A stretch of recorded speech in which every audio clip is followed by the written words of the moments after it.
बंदी छोड़ सतगुरु रामपाल जी भगवान की जय हो।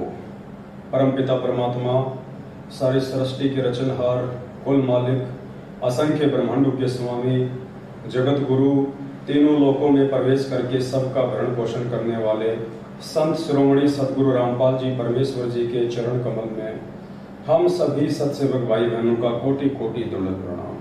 और आप सभी लाइव देख रहे सत्सेवक भाई बहनों को दास का सत साहिब। पुण्यात्मा दया परमपिता परमेश्वर जी की, जिनके आशीर्वाद से हम सभी भगत भाई बहन सोशल मीडिया प्लेटफॉर्म फेसबुक, जिसपे हमारा पेज है पवन दास इज लाइव, जिसके माध्यम से हम एक दूसरे से लाइव रूबरू हैं। और आज के बाद से रोजाना रात्रि 8:30 बजे से 10:30 बजे तक ऑनलाइन लाइव शंका समाधान का ये प्रोग्राम सतगुरु रामपाल जी भगवान के आशीर्वाद से अब प्रतिदिन चलेगा, रोजाना चलेगा। रोजाना आप सभी भाई बहन लाइव प्रोग्राम में जुड़ सकते हैं। और जो नए भगत भाई बहन हैं, जो अभी सतगुरु रामपाल जी भगवान जी से जुड़े हैं, और जो पुराने भगत हैं, जो किन्हीं कारणों से परमात्मा जी का सत्संग नहीं सुन पाए, उनके सत्संगों को आधार नहीं बना पाए, वो भाई बहन भी यदि आध्यात्मिकता में लेके किसी भी शंका से ग्रसित हैं, भक्ति मार्ग से लेके उनको कोई भी समस्या है, कोई बात उनको समझ में नहीं आ रही है, तो ये कोई मान बढ़ाई का मार्ग नहीं है कि हम सत्सेवक जो हैं आप लोगों से बाद में जुड़े हैं, आप हमारे से पहले जुड़े हैं, हम उनसे क्यों पूछें, वो हमसे छोटे हैं। तो पुण्यात्माओं, ये भक्ति मार्ग है। और सतगुरुदेव जी ने बताया कि भक्ति मार्ग में कोई सीनियर जूनियर नहीं होता है। हम सब एक ही परमेश्वर के बच्चे हैं, और ये पिछले जन्म जन्मांतरों के योग से ये भक्ति मार्ग समझ में आता है। इसमें कोई जरूरी नहीं है आज जो भगत सन 2014 में जुड़ा है, 2013 में जुड़ा है, 2018 में, 2020 में जुड़ा है, हो सकता है पिछले जन्म में उसने परमात्मा की संगति कहां तक की है। हो सकता है जो भगत आज 2 साल पहले जुड़ा है, पिछले समय में उसने परमात्मा की 20 वर्ष तक उसने संगति की हो।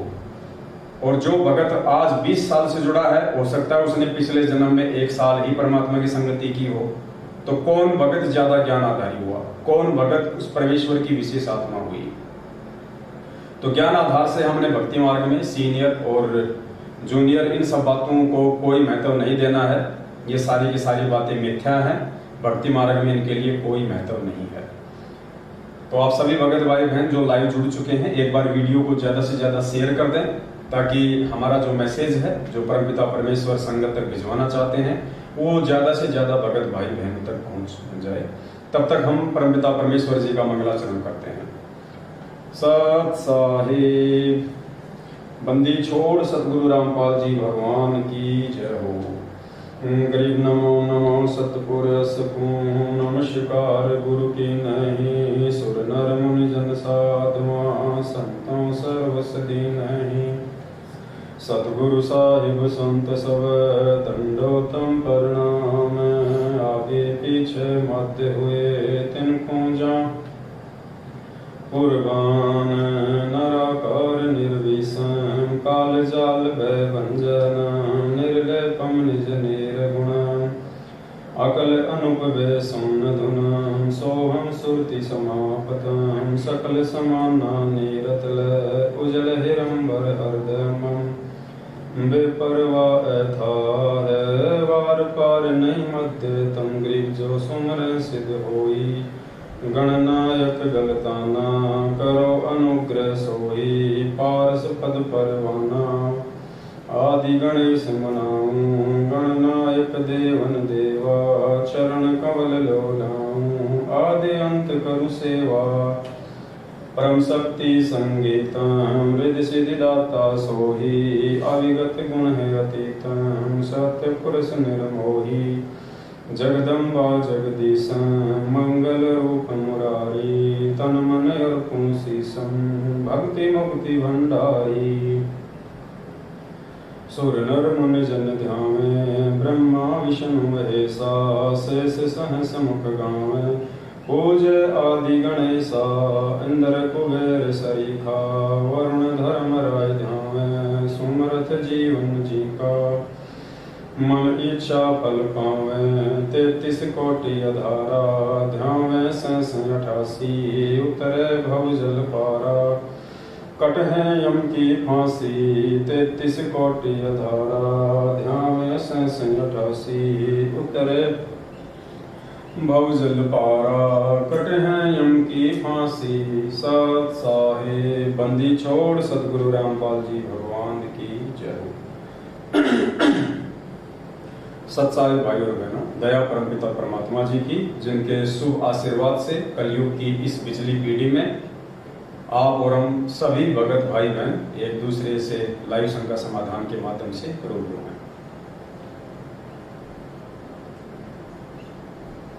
जैसा कि आप सबको पता है, अब प्रतिदिन रोजाना रात्रि 8:30 बजे से 10:30 बजे तक यानी 2 घंटे हम भगत समाज की जो भी शंकाएं हैं आध्यात्मिक क्षेत्र को लेके, भक्ति मार्ग को लेके, जिन शंकाओं के चलते वो भक्ति नहीं कर पा रहे हैं, उनको कोई न कोई समस्या आ रही है, उनको कोई समाधान जाने अनजाने में नहीं मिल पा रहा है, जो भगत भाई बहन नाम दीक्षा लेने के बाद परमात्मा के नियमों को अच्छे से नहीं समझ पाए हैं, या उनको सतलोक आश्रम मैनेजमेंट हरियाणा के फर्जी नामदान केंद्र संचालकों के द्वारा, उनके कोऑर्डिनेटरों के द्वारा उनको अच्छे से नहीं बताए गए, नहीं समझाए गए, सत्संगों को वो भाई बहन थोड़ा अच्छे से नहीं समझ पाए, जो भी रीजन रहा हो, अगर उनको कोई भी समस्या है इस परमात्मा के भक्ति मार्ग में, तो वो भाई बहन निसंकोच जो है रात्रि 8:30 बजे से 10:30 बजे तक आप जी लाइव जुड़िए,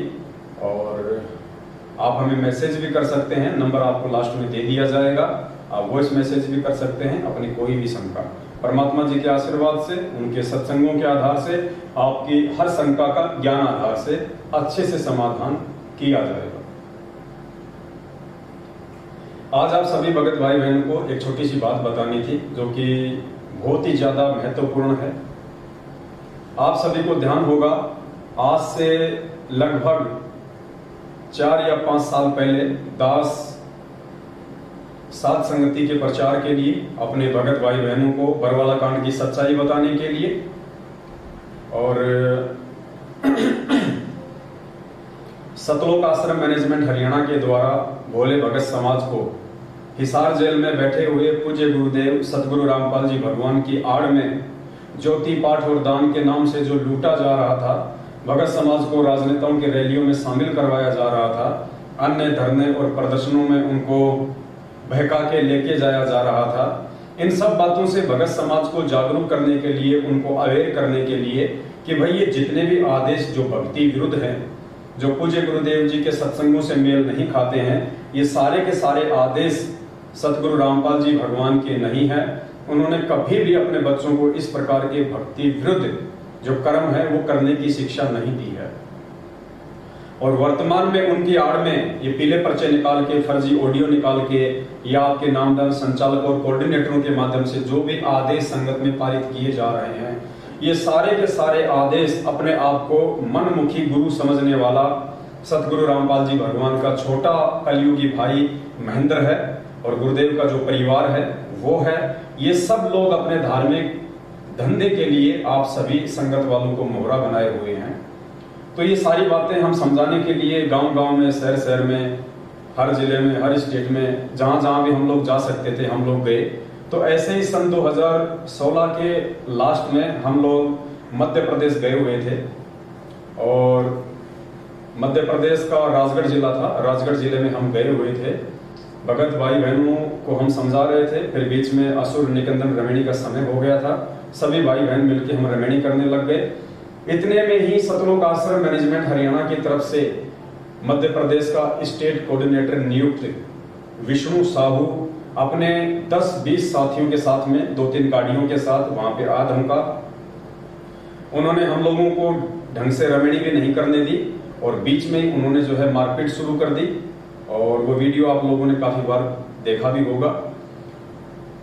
और उस समय भी दास ने कहा था कि पुण्यात्माओं, ये लोग किस आग में हाथ दे रहे हैं, ये नादान हैं, ये परमात्मा के ज्ञान से अनभिज्ञ हैं, ये लोग तत्व ज्ञान से अपरिचित हैं, ये गुरु को मानुष मानते हैं, ये लोग किस आग में हाथ दे रहे हैं इन लोगों को नहीं पता है। आने वाले समय में आज जो कर्म ये कर रहे हैं, इस कर्म का भयंकर परिणाम इनको भुगतना पड़ेगा। और उसके लगभग 1.5-2 साल बाद में जो लोग वहां आए थे और जिन जिन लोगों ने दास के ऊपर हाथ उठाया था, उनमें से 2 भक्तों की अकाल मृत्यु हो चुकी है। एक भगत को तो एक्सीडेंट हुआ, उसका एक पैर कटा, 6 महीने तक वो हॉस्पिटल में रहा, उसके बाद उसकी मृत्यु हुई। एक भगत और था, उसकी भी इसी प्रकार से अकाल मृत्यु हुई है। दोनों भगत सतनाम प्राप्त थे। उसके बाद और भी बहुत सारी इन्होंने घटनाओं को जन्म दिया जो इनको नहीं करना चाहिए था परमात्मा के ज्ञान आधार से। उसके बाद आप सभी भाई बहनों को ध्यान होगा, आज से लगभग 1.5 साल पहले की ये बात है, लगभग ये 1.5 साल पहले की बात है। दास ने इस प्रकार का एक पैम्पलेट संगत में सार्वजनिक किया था लगभग 1.5 साल पहले। और जो मुद्दा था वो ये था कि मध्य प्रदेश के धार जिला का जो नामदान केंद्र है, वहां पे आदिवासी समाज की एक बहन थी, गुरुजी की शिष्या थी, शादीशुदा थी, जिसके 3 बच्चे थे। और वो अपने 2 छोटे छोटे बच्चों को साथ में लेके और मध्य प्रदेश के धार जिले के नामदान केंद्र के ऊपर अपना नाम शुद्ध करवाने के लिए गई हुई थी। उसी नामदान केंद्र के ऊपर एक सेवादार था जिसका नाम था भैरू राम, सनोप श्री मांगीलाल, वहीं के आसपास का था। उस भगत ने उस भगतमती के साथ में जो अपना नाम शुद्ध करवाने के लिए जो गई हुई थी, उस नामदान सेवादार भैरू राम ने नामदान के ऊपर जो एक मकान बना हुआ था, उस मकान में उस बहन को 8 दिन तक जबरदस्ती रोके रखा। उसके जो 2 छोटे छोटे बच्चे थे, एक बच्चा 2 साल का था, एक शायद 3 साल की थी उसकी बेटी, उन दोनों बच्चों को 8 दिन तक उन्होंने कहीं और रखा और उस बहन को नामदान केंद्र के ऊपर, धार जिले के नामदान केंद्र के ऊपर उस कमरे में रखा। और लगभग ये 3 या 4 लोग थे। इन 3-4 लोगों ने लगभग 8 दिन तक उस बहन के साथ में बलात्कार किया। दास ने 1.5 साल पहले 3 घंटे का वीडियो लाइव आके बताया था। उसके बाद ये बात कहीं फैल ना जाए, उस बहन से इन लोगों ने कोर्ट में ले जाके और एक एफिडेविट लिखवाया। एफिडेविट में इन्होंने लिखवाया कि हम दोनों को एक दूसरे से प्यार हो गया था और हम दोनों जो है एक दूसरे से शादी करना चाहते थे। जबकि वो बहन 3 बच्चों की माँ थी और वो भैरू राम जो वहां पे सेवादार था, जो फार्म भरा करता था नए भक्तों को नाम दिलवाने के लिए, वो भगत भी शादीशुदा था और 2 बच्चों का बाप था। तो दास ने कहा था कि रे नालायकों, तुम इस परमात्मा के मार्ग में ये क्या कर रहे हो? ये परमात्मा तुम जैसे नीच प्राणियों के चलते ही ये बदनाम है। तुम आज भी परमात्मा को अपने नीच हरकतों के चलते बदनाम कर रहे हो, और जब इन नीच हरकतों के चलते कल को तुम्हारी अकाल मृत्यु होगी, तब भी तुम परमात्मा की ही बदनामी का कारण बनोगे। लोग कहेंगे कि ये देखो संत रामपाल जी का भगत, जो अपने आप को बहुत बड़ा भगत कहा करता था कि मेरे गुरुजी ऐसे हैं, मेरे गुरुजी मुर्दे को जिंदा कर देते हैं, मेरे गुरुजी के शरण में जो आ जाता है वो कभी अकाल मौत नहीं मरता। उसके बाद जब तुम खुद अकाल मौत मरोगे तो तुम उस समय भी परमात्मा की बदनामी का कारण बनोगे और तुम डबल दोषी हो जाओगे उस परमात्मा के। तो दास ने उस समय पुण्यात्माओं एक ये पैम्पलेट निकाला था, ये देखिए 21 मार्च 2021, ये 21 मार्च 2021 और दिन रविवार। दास ने पैम्पलेट निकाला था कि 21 मार्च 2021 को दास लाइव आएगा, आप सभी भाई बहनों को उस घटना की हकीकत बताई जाएगी। उस बहन से जो एफिडेविट लिखवाया गया था कोर्ट में ले जाके अपने बचाव के लिए, वो एफिडेविट भी हमारे पास में आ गया था। दास ने एफिडेविट भी संगत में उसकी पीडीएफ कॉपी भी आप लोगों को भेजी थी और आप लोगों को लाइव में दास ने पीडीएफ भी दिखाया था। तो दास ने उस समय ये जिक्र किया था कि बलात्कार केंद्र मध्य प्रदेश के राजगढ़ में नाम शुद्धिकरण करवाने गई 3 बच्चों की मां भूरी दासी के साथ 8 दिन तक नामदान सेवादारों द्वारा सामूहिक बलात्कार। ये दास ने पहले ही पैम्पलेट बना के 4-5 दिन तक संगत में वायरल किया था, ताकि ज्यादा से ज्यादा भगत भाई बहन लाइव जुड़े और सभी भाई बहनों को इस हकीकत का पता चले। तो पुण्यात्माओं, आज लगभग 17 या 18 महीने के बाद, क्योंकि दास ने उस समय आप सभी भाई बहनों को कहा था, परमात्मा का एक विधान बताया था कि भाई राम किसी को मारे नहीं, मारे तो हत्यारा राम, अपने आप ही मर जाएंगे ये कर कर खोटे काम। और इनके वो खोटे काम, इनके वो खोटे कर्म आज सतलोक आश्रम मैनेजमेंट हरियाणा के सामने आ रहे हैं। और पुण्यात्माओं, ये न्यूज है, ये कल की न्यूज है, ये देखिएगा, ये न्यूज है, ये कल की।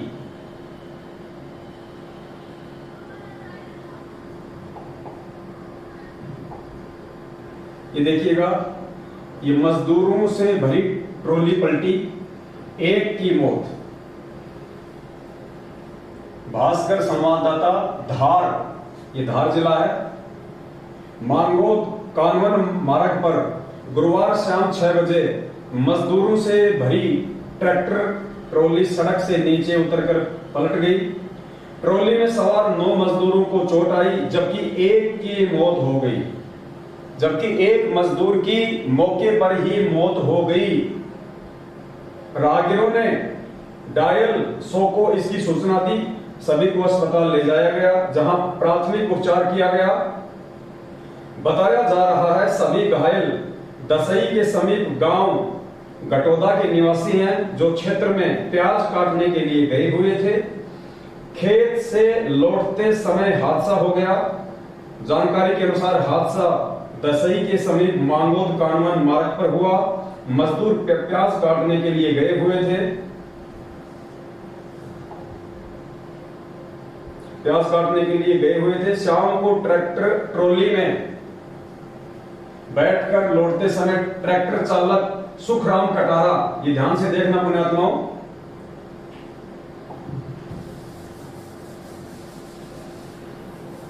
न्यूज को आगे आप ध्यान से देखना। ट्रैक्टर चालक की लापरवाही से तेज गति में दौड़ते हुए समय अनियंत्रित होकर सड़क से नीचे उतरकर पलट गया। इसमें पुण्यात्माओं, इस हादसे में ध्यान से देखना आप ये न्यूज, इस हादसे में भैरूलाल सनोफ श्री हरिराम उम्र 32 निवासी अहमदवाला की मौत हो गई। ये पुण्यात्माओं वही भैरूलाल है जिसने उस बहन के साथ में 8 दिन तक बलात्कार किया था। ये वही सतलोक आश्रम मैनेजमेंट हरियाणा के धार जिले का नामदान सेवादार भैरूलाल सनोफ श्री मांगीलाल, जिसने उस आदिवासी बहन भूरी दासी के साथ, जो 3 बच्चों की मां थी और अपना नाम शुद्ध करवाने गई हुई थी, उस बहन के बच्चों को उससे दूर करके, उसको डरा के धमका के, आदिवासी थी, 8 दिन तक उसके साथ नामदान केंद्र के ऊपर बलात्कार किया। और पुण्यात्माओं, दास ने उस समय कहा था कि इन्होंने जो ये कुकर्म किया है, सतगुरु रामपाल जी भगवान से दीक्षा लेने के बाद, उनसे नाम उपदेश लेने के बाद, ये तत्व ज्ञान लेने के बाद, ये कर्म जिन जिन लोगों ने किया है, अभी तो खाली एक का ही नंबर आया है, जिन जिन लोगों ने ये कर्म किया है और जिन जिन लोगों ने, चाहे वो नामदान संचालक हो, चाहे वहां का कोऑर्डिनेटर हो, चाहे स्टेट कोऑर्डिनेटर हो, चाहे सतलोक आश्रम मैनेजमेंट हरियाणा वाले हों, जिन जिन लोगों ने उस कुकर्म में सहयोग किया है और जिन लोगों ने उस न्यूज को, उस बात को दबाया था, उस समय संगत में ऊपर आने नहीं दिया, उन सभी लोगों की आने वाले समय में परमात्मा के विधान अनुसार दुर्गति से मौत होगी। क्योंकि ये इस प्रकार का जो कुकर्म है वो अक्षम्य है, वो क्षमा करने योग्य नहीं होता है। तो आज आपकी आंखों के सामने पुण्यात्माओं, 18 महीने के बाद जो परमात्मा ने दास से मैसेज डलवाया था, वीडियो बनवाया था कि आने वाले समय में इनकी मौत होगी और दुनिया इनकी मौत को देखेगी और लोग कहेंगे कि देखो ये हैं संत रामपाल जी के भगत, और ये लोग उस परमात्मा की बदनामी का कारण बनेंगे। आपकी आंखों के सामने पुण्यात्माओं ये घटना है। आज जितने भी नामदान संचालक हैं, जितने भी स्टेट कोऑर्डिनेटर हैं, जितने भी कोऑर्डिनेटर हैं, वो अपने आप में बहुत ज्यादा सैन्य बन रहे होंगे, अपने आप में बहुत ज्यादा होशियार बन रहे होंगे। पुण्यात्माओं, इन सभी लोगों की यदि समय रहते इन्होंने अभी भी सतगुरु रामपाल जी भगवान से जो मनमाना आचरण इन्होंने पिछले 7 वर्षों से संगत में किया है, संगत के भाई बहनों से करवाया है, सबकी मर्यादा तोड़वाई है, सबको काल भगवान के जाल में फंसाया है, अपने उन समस्त कुकर्मों की यदि समय रहते ये लोग सतगुरु रामपाल जी भगवान से क्षमा याचना नहीं मांगते हैं और समय रहते साध संगति से जुड़कर यदि सत्सेवक नहीं बनते हैं, तो आने वाले समय में जैसे इस भैरू राम की दर्दनाक अकाल मौत हुई है, ठीक इसी प्रकार इन लोगों को भी ये अंजाम भुगतना पड़ेगा। ये परमात्मा का विधान है कि राम किसी को मारे नहीं, मारे तो हत्यारा राम अपने आप ही मर जाएंगे, ये कर कर खोटे काम। और ये देखिए पुण्यात्मा, ये फोटो आई हुई है, ये ट्रैक्टर था और ये ट्रॉली ये पलटी हुई है और इस भैरू राम की, इस भैरू लाल सनोप श्री हरिराम 32 निवासी अहमद बोला की मौत। और आप लोगों से कुछ भी छुपा नहीं है पुण्यात्माओं, ये कोई ज्यादा दिन की बात नहीं है, अभी लगभग 15 से 20 दिन पहले की ये बात है। दास ने छोटा सा वीडियो भी बना के संगत में वायरल किया था, आप सभी भाई बहनों को दास ने समझाया भी था।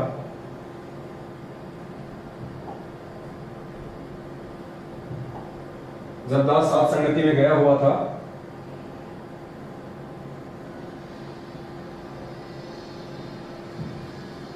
जब दास बंबई के अलीबाग में साथ संगति में गया हुआ था, तो उस समय दास ने छोटा सा वीडियो बना के आप सभी भाई बहनों को समझाया भी था, आप जी को बताया भी था कि जो जैसे कर्म इस भक्ति मार्ग में आने के बाद में करेगा पुण्यात्माओं, उसको वैसे ही परिणाम भोगने पड़ेंगे। भक्ति गेट बंद कर दिया, वैसे ही उनको जो कर्म है वो भोगने पड़ेंगे। ये परमात्मा किसी का सगा नहीं है, ये सतगुरु रामपाल जी भगवान, ये कबीर परमात्मा किसी का भी सगा नहीं है। हम रोज मंगलाचरण पढ़ते हैं, परम शक्ति संगीतम रिद्धि सिद्धि दाता सोही, अविगत गुण अतीतम सत्य पुरुष निर्मोही। ये सतगुरु रामपाल जी भगवान निर्मोही परमात्मा है। राम किसी को मारे नहीं, मारे तो हत्यारा राम अपने आप ही मर जाएंगे, कर कर खोटे काम। और पिछले 6-7 वर्षों से उस परमपिता परमात्मा सतगुरु रामपाल जी भगवान ने हम सभी सत्सेवक भाई बहनों की संगत में एकमात्र यही ड्यूटी लगा रखी है, आप सभी भाई बहनों को समझाने की कि ये पूर्ण परमात्मा है और इस परमात्मा की शरण में आने के बाद यदि किसी ने गफलत की, यदि किसी ने जानबूझ के ऐसी गलती की जिस गलती से परमात्मा नाराज होते हैं, अंत में उस गलती का दुष्परिणाम भी भयंकर होगा, उनको भोगना पड़ेगा। और पुण्यात्माओं, इनके जितने भी कोऑर्डिनेटर हैं अभी तक, इनके जितने भी सेवादार हैं अभी तक, जिनकी भी मौत हुई है, किसी की भी सामान्य मौत नहीं हुई, किसी भी कोऑर्डिनेटर या नामदान संचालक या सेवादार की साधारण मौत नहीं हुई है, सभी की अकाल मौत हुई है। आज से लगभग 15 से 20 दिन पहले बिहार का स्टेट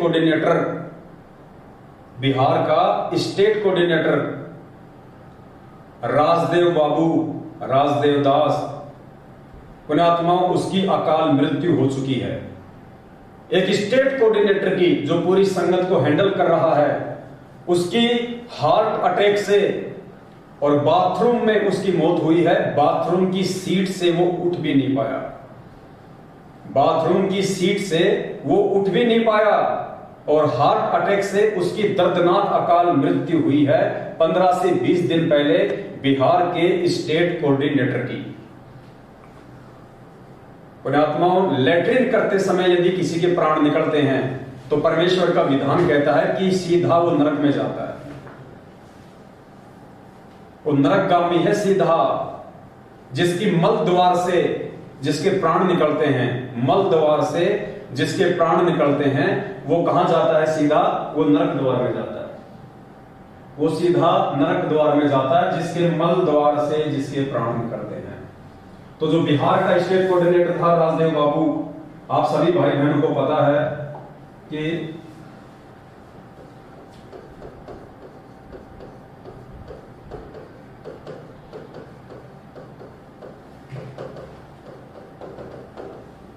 ये बिहार स्टेट कोऑर्डिनेटर राजदेव जी, राजदेव दास। बाथरूम में इनकी डेथ हुई है। बाथरूम में फ्रेश होते समय मल द्वार से, पुण्यात्माओं, मल द्वार से इनके प्राण निकले हैं, मल द्वार से। और परमात्मा का विधान कहता है जिसके प्राण मल द्वार से निकलते हैं वो सीधा नरक में जाता है, नरक। पुण्यात्माओं, एक मुख्य सेवादार बिहार का स्टेट कोऑर्डिनेटर, जिसकी परमात्मा के ज्ञान में विरुद्ध चलते हुए, परमात्मा के विधान को तोड़ते हुए, सतलोक आश्रम मैनेजमेंट हरियाणा और गुरुदेव के कलयुगी परिवार वालों के कुकर्मों में सहयोग करने के चलते, जिसने 7 साल से सिर्फ और सिर्फ अपने कर्म ही खराब किए, हम भगत समाज को जागरूक करते, वो उल्टा भगत समाज को नींद में सुला देते, गुरुदेव का फर्जी आदेश बता के। बस भगत समाज के दान के ऊपर इन कुपात्रों ने बड़ी बड़ी जो है गाड़ियां लेके खरीदी हुई, अपनी कोठियां जिन्होंने बनाई, अपनी पर्सनल जिन्होंने प्रॉपर्टियां बनाई, और भगत समाज से राजनीतियां करवाई, भगत समाज को हरियाणा के जाट आरक्षण में शामिल करवाया।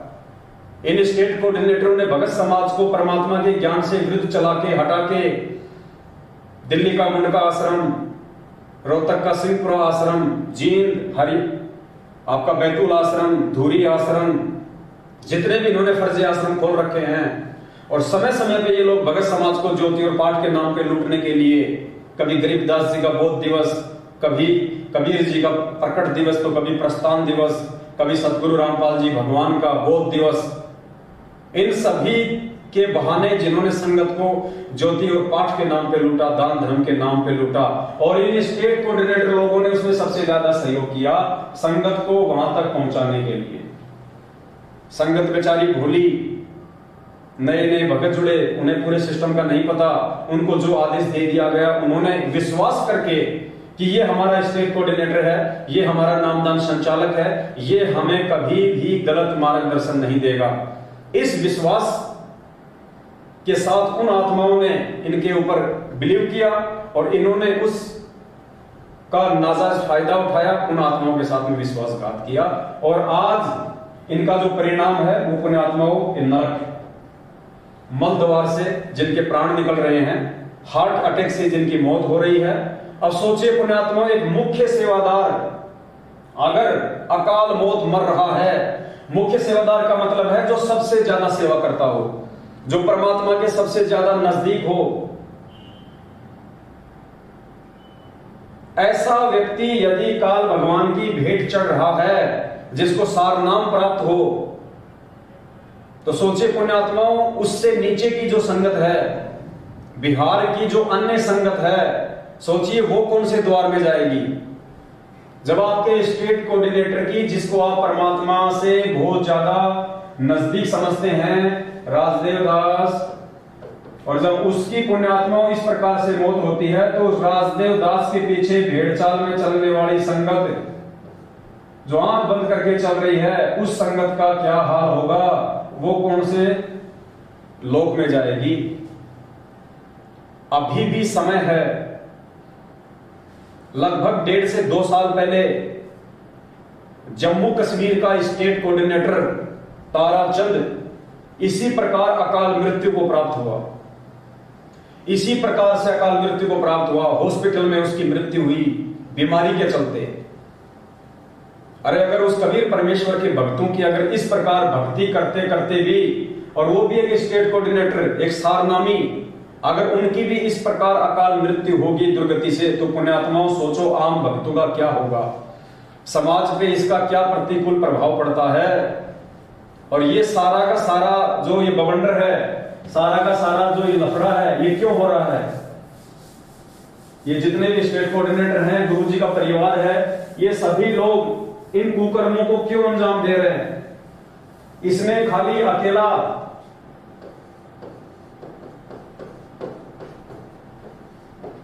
सतलोक आश्रम मैनेजमेंट हरियाणा ही जिम्मेदार नहीं है,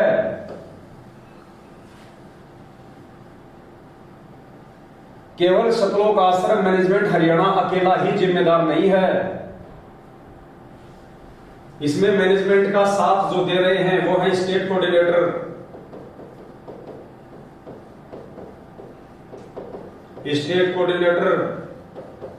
यानी सतलोक आश्रम मैनेजमेंट हरियाणा में आता है गुरु जी का भाई, गुरु जी का परिवार, गुरु जी के रिश्तेदार, ये जितने भी लोग हैं इनको सतलोक आश्रम मैनेजमेंट हरियाणा के नाम से जाना जाता है। जो लोग सतलोक आश्रम बरवाला में सारी की सारी मैनेजमेंट को संभाल रहे थे, इनको सतलोक आश्रम मैनेजमेंट हरियाणा कहा जाता है। उसके बाद में इस सतलोक आश्रम मैनेजमेंट हरियाणा के कुक्रम में सबसे ज्यादा जो सहयोगी हैं वो है स्टेट कोऑर्डिनेटर। स्टेट कोऑर्डिनेटर के बाद में नंबर आता है जिला कोऑर्डिनेटर। जिला कोऑर्डिनेटर, क्योंकि जो भी सूचना आती है सबसे पहले सतलोक आश्रम मैनेजमेंट हरियाणा ही पारित करता है। उस सूचना को सतलोक आश्रम मैनेजमेंट हरियाणा स्टेट कोऑर्डिनेटर के पास भेजता है। स्टेट कोऑर्डिनेटर उस सूचना को जिला कोऑर्डिनेटर के पास में भेजता है, और ये जिला कोऑर्डिनेटर फिर जिन्होंने व्हाट्सएप के ग्रुप बना रखे हैं, व्हाट्सएप के ग्रुप बना रखे हैं, व्हाट्सएप के ग्रुपों के माध्यम से ये लोग फिर आम संगत तक इन सब बातों को पहुंचाते हैं। तो पुण्यात्माओं, मुख्य तौर पे जो परमात्मा के दोषी हैं पिछले 7.5 वर्षों से, जिन्होंने सारे उल्टे कुक्रम भगत समाज से करवाए हैं, जो मुख्य दोषी हैं वो है सतलोक आश्रम मैनेजमेंट हरियाणा। गुरुदेव का भाई, गुरुदेव का परिवार, गुरुदेव के रिश्तेदार, जिनमें गुरुदेव के बेटा बेटी, भाई बंधु, रिश्तेदार, जवाई सब आ जाते हैं। उसके बाद में उनके कुक्रम में जो सहयोगी हैं, जो दोषी हैं, वो है स्टेट कोऑर्डिनेटर। उसके बाद में जिला कोऑर्डिनेटर, उसके बाद में व्हाट्सएप के जो ग्रुप हैंडल कर रहे हैं, जो लोग, जिन लोगों को व्हाट्सएप के ग्रुपों का जिले वाइज, तहसील वाइज, स्टेट वाइज जिनको एडमिन बना रखा है, वो लोग परमात्मा के दोषी हैं। मुख्य तौर पे केवल यही लोग दोषी हैं, मुख्य तौर पे यही लोग दोषी हैं। सतलोक आश्रम मैनेजमेंट हरियाणा, स्टेट कोऑर्डिनेटर, जिला कोऑर्डिनेटर और व्हाट्सएप के जो ग्रुप बना रखे हैं। उसके बाद में संगत का नंबर आता है पुण्यात्माओं। उसके बाद में संगत दोषी है, क्योंकि संगत उस परमेश्वर के ज्ञान को आधार ना बना के और देखा देखी में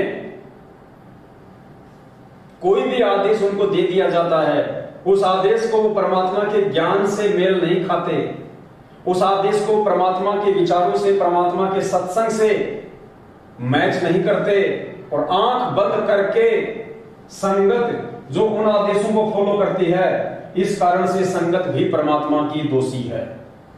अगर ये संगत ज्ञान आधार को बना ले, ज्ञान आधार को अपना ले, तो पुण्यात्मा इन सभी लोगों का ये धंधा बंद हो जाएगा। इन सब का ये धंधा बंद हो जाएगा। ना किसी के कोई कर्म फूटेंगे, ना कोई परमात्मा का दोषी होगा। तो मेन जो रोल है यहाँ पे, सबसे अहम जो रोल है वो संगत का है।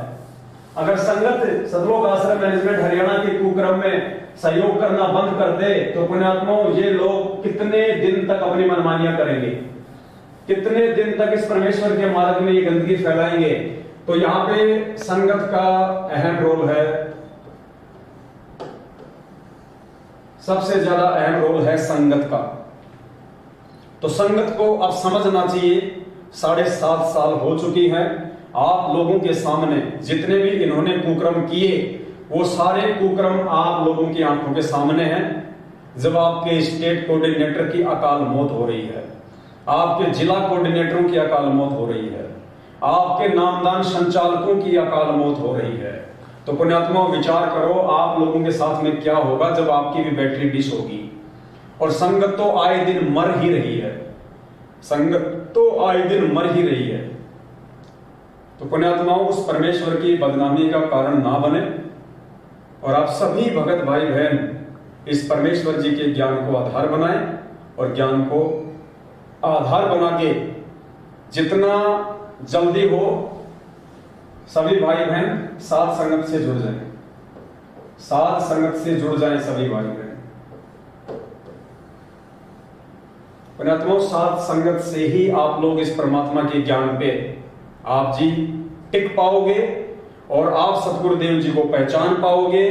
वरना जब तक हम अपने गुरु को मानुष मानेंगे, जब तक हम गुरु को मानुष समझेंगे पुण्यात्माओं, तब तक हमारे ना तो यहाँ पे कोई हमारे कर्म सुधरेंगे, ना हमको यहाँ पे कोई सुख मिलने वाला है, और ना ही यहाँ से शरीर छोड़ने के बाद में हमारी कोई गति होनी है।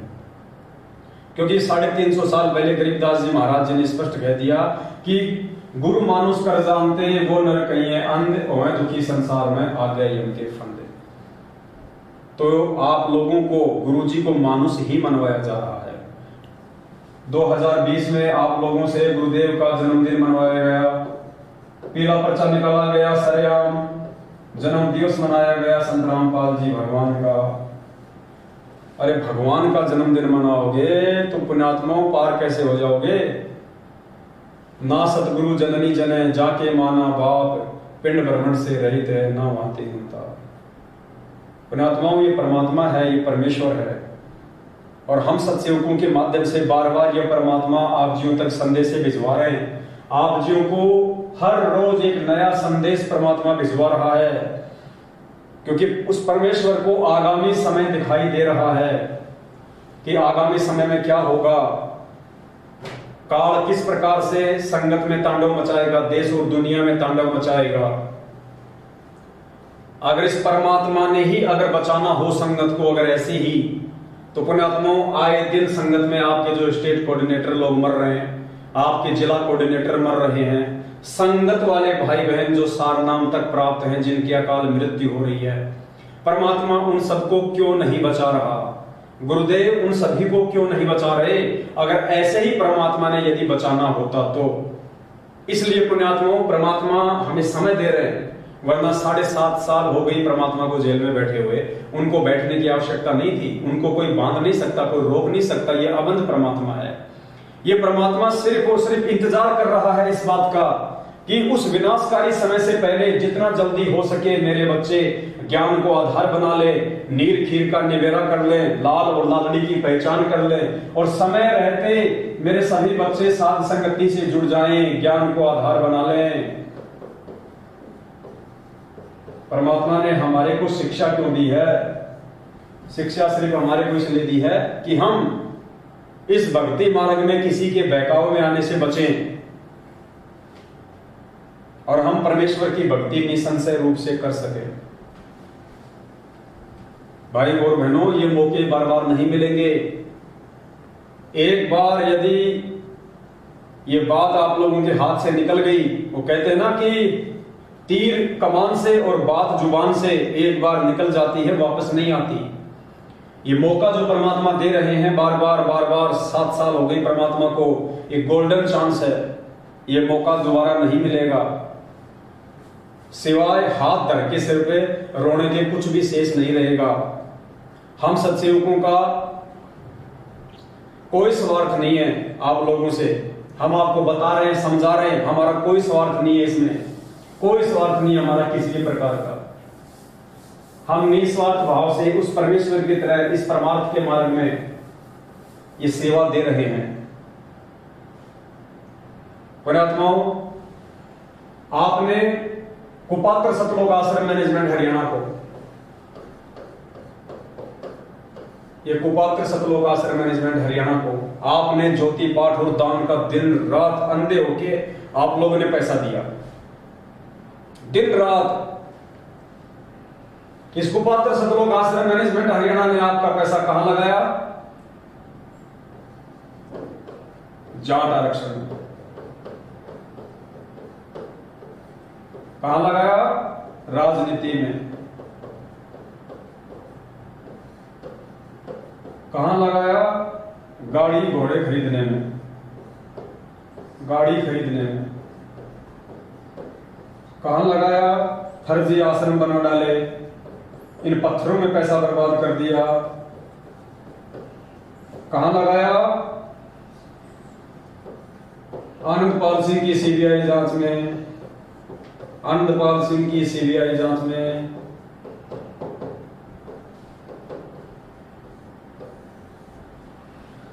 आपने पैसा दिया इनको, ज्योति का पैसा लगाया इन्होंने जाट आरक्षण में। आपने पैसा दिया इनको पाठ का पैसा लगाया इन्होंने राजनीति में। आपने इनको खुला दान किया, नामदान केंद्रों पे दान पेटियों में, इन्होंने उस पैसे से गाड़ियां खरीदी। इन्होंने इस पैसे से फर्जी आश्रम बना डाले जहां पे आज आपको लूटने का ही काम किया जा रहा है। और परमात्मा ने हमें कितना समझाया था कि बच्चों, कुपात्र को यदि तुम दान धर्म करोगे, कुपात्र को यदि तुम दान दोगे, वो उस दान लेने वाले के भी कर्म फोड़ेगा और दान देने वाले के भी कर्म फोड़ेगा। आज नतीजा क्या निकल रहा है पुण्यात्माओं? अकाल मौत। आज नतीजा निकल रहा है अकाल मौत, क्योंकि तुमने कुपात्रों को दान दिया। मालिक कहते हैं गुरु बिन माला फेरते, गुरु बिन देते दान, गुरु बिन दोनों निष्फल है चाहे पूछो वेद पुराण। तो आज उसका नतीजा आप सभी भगत भाई बहनों के सामने है। आए दिन संगत में सारनाम प्राप्त लोग अकाल मृत्यु को प्राप्त हो रहे हैं। सतनामी लोग आए दिन मर रहे हैं। आपके स्टेट कोऑर्डिनेटर अकाल मौत मर रहे हैं, आपके जिला कोऑर्डिनेटर अकाल मौत मर रहे हैं। भक्तों को गालियां देने वाले, भक्तों को लठों से मारने वाले लोग अकाल मौत मर रहे हैं। आपके नामदान सेवादार अकाल मौत मर रहे हैं। अभी आपने एग्जाम्पल देखा। दूसरी तरफ पुण्यात्माओं, आपने सुपात्र लोगों को दान नहीं दिया। आपने सुपात्र जो सत्सेवक हैं उन्होंने आपसे कोई दान नहीं लिया, कोई दान नहीं लिया आपसे, ज्योति पाठ का कोई पैसा नहीं लिया आपसे केवल इस परमेश्वर की सेवाओं के लिए सहयोग मांगा। सहयोग, ताकि भगत समाज को जगाने की दिशा में जो प्रयास वो परमात्मा अपने सत्सेवक बच्चों के माध्यम से दिन रात करवा रहा है, उसमें यदि आपका सहयोग होगा तो आपको भी उसी रेशियो में परमात्मा लाभ देगा। जैसे आपने कुपात्रों को ज्योति पाठ और दान का पैसा दिया, उनको सहयोग किया, उसी रेशियो में इन्होंने जो जो कुकर्म किए, जिन जिन कुपात्रों को इन्होंने आपका पैसा दिया, हरियाणा के जाट आरक्षण में, राजनीति में, गाड़ियां खरीदने में, फर्जी आश्रम बनाने में, आज आप सभी के सामने अकाल मौत। इस कुपात्र सतलोक आश्रम मैनेजमेंट हरियाणा के मुख्य सेवादारों की भी अकाल मौत, और इन सेवादारों को आंख बंद करके गुरु जी के ज्ञान के विरुद्ध सहयोग करने वाली संगत को भी अकाल मौत। इधर आपने सहयोग किया सुपात्र लोगों को, सत्सेवकों को आपने सहयोग किया, आपके सहयोग से एक गाड़ी आई आपके सहयोग से, टाटा सफारी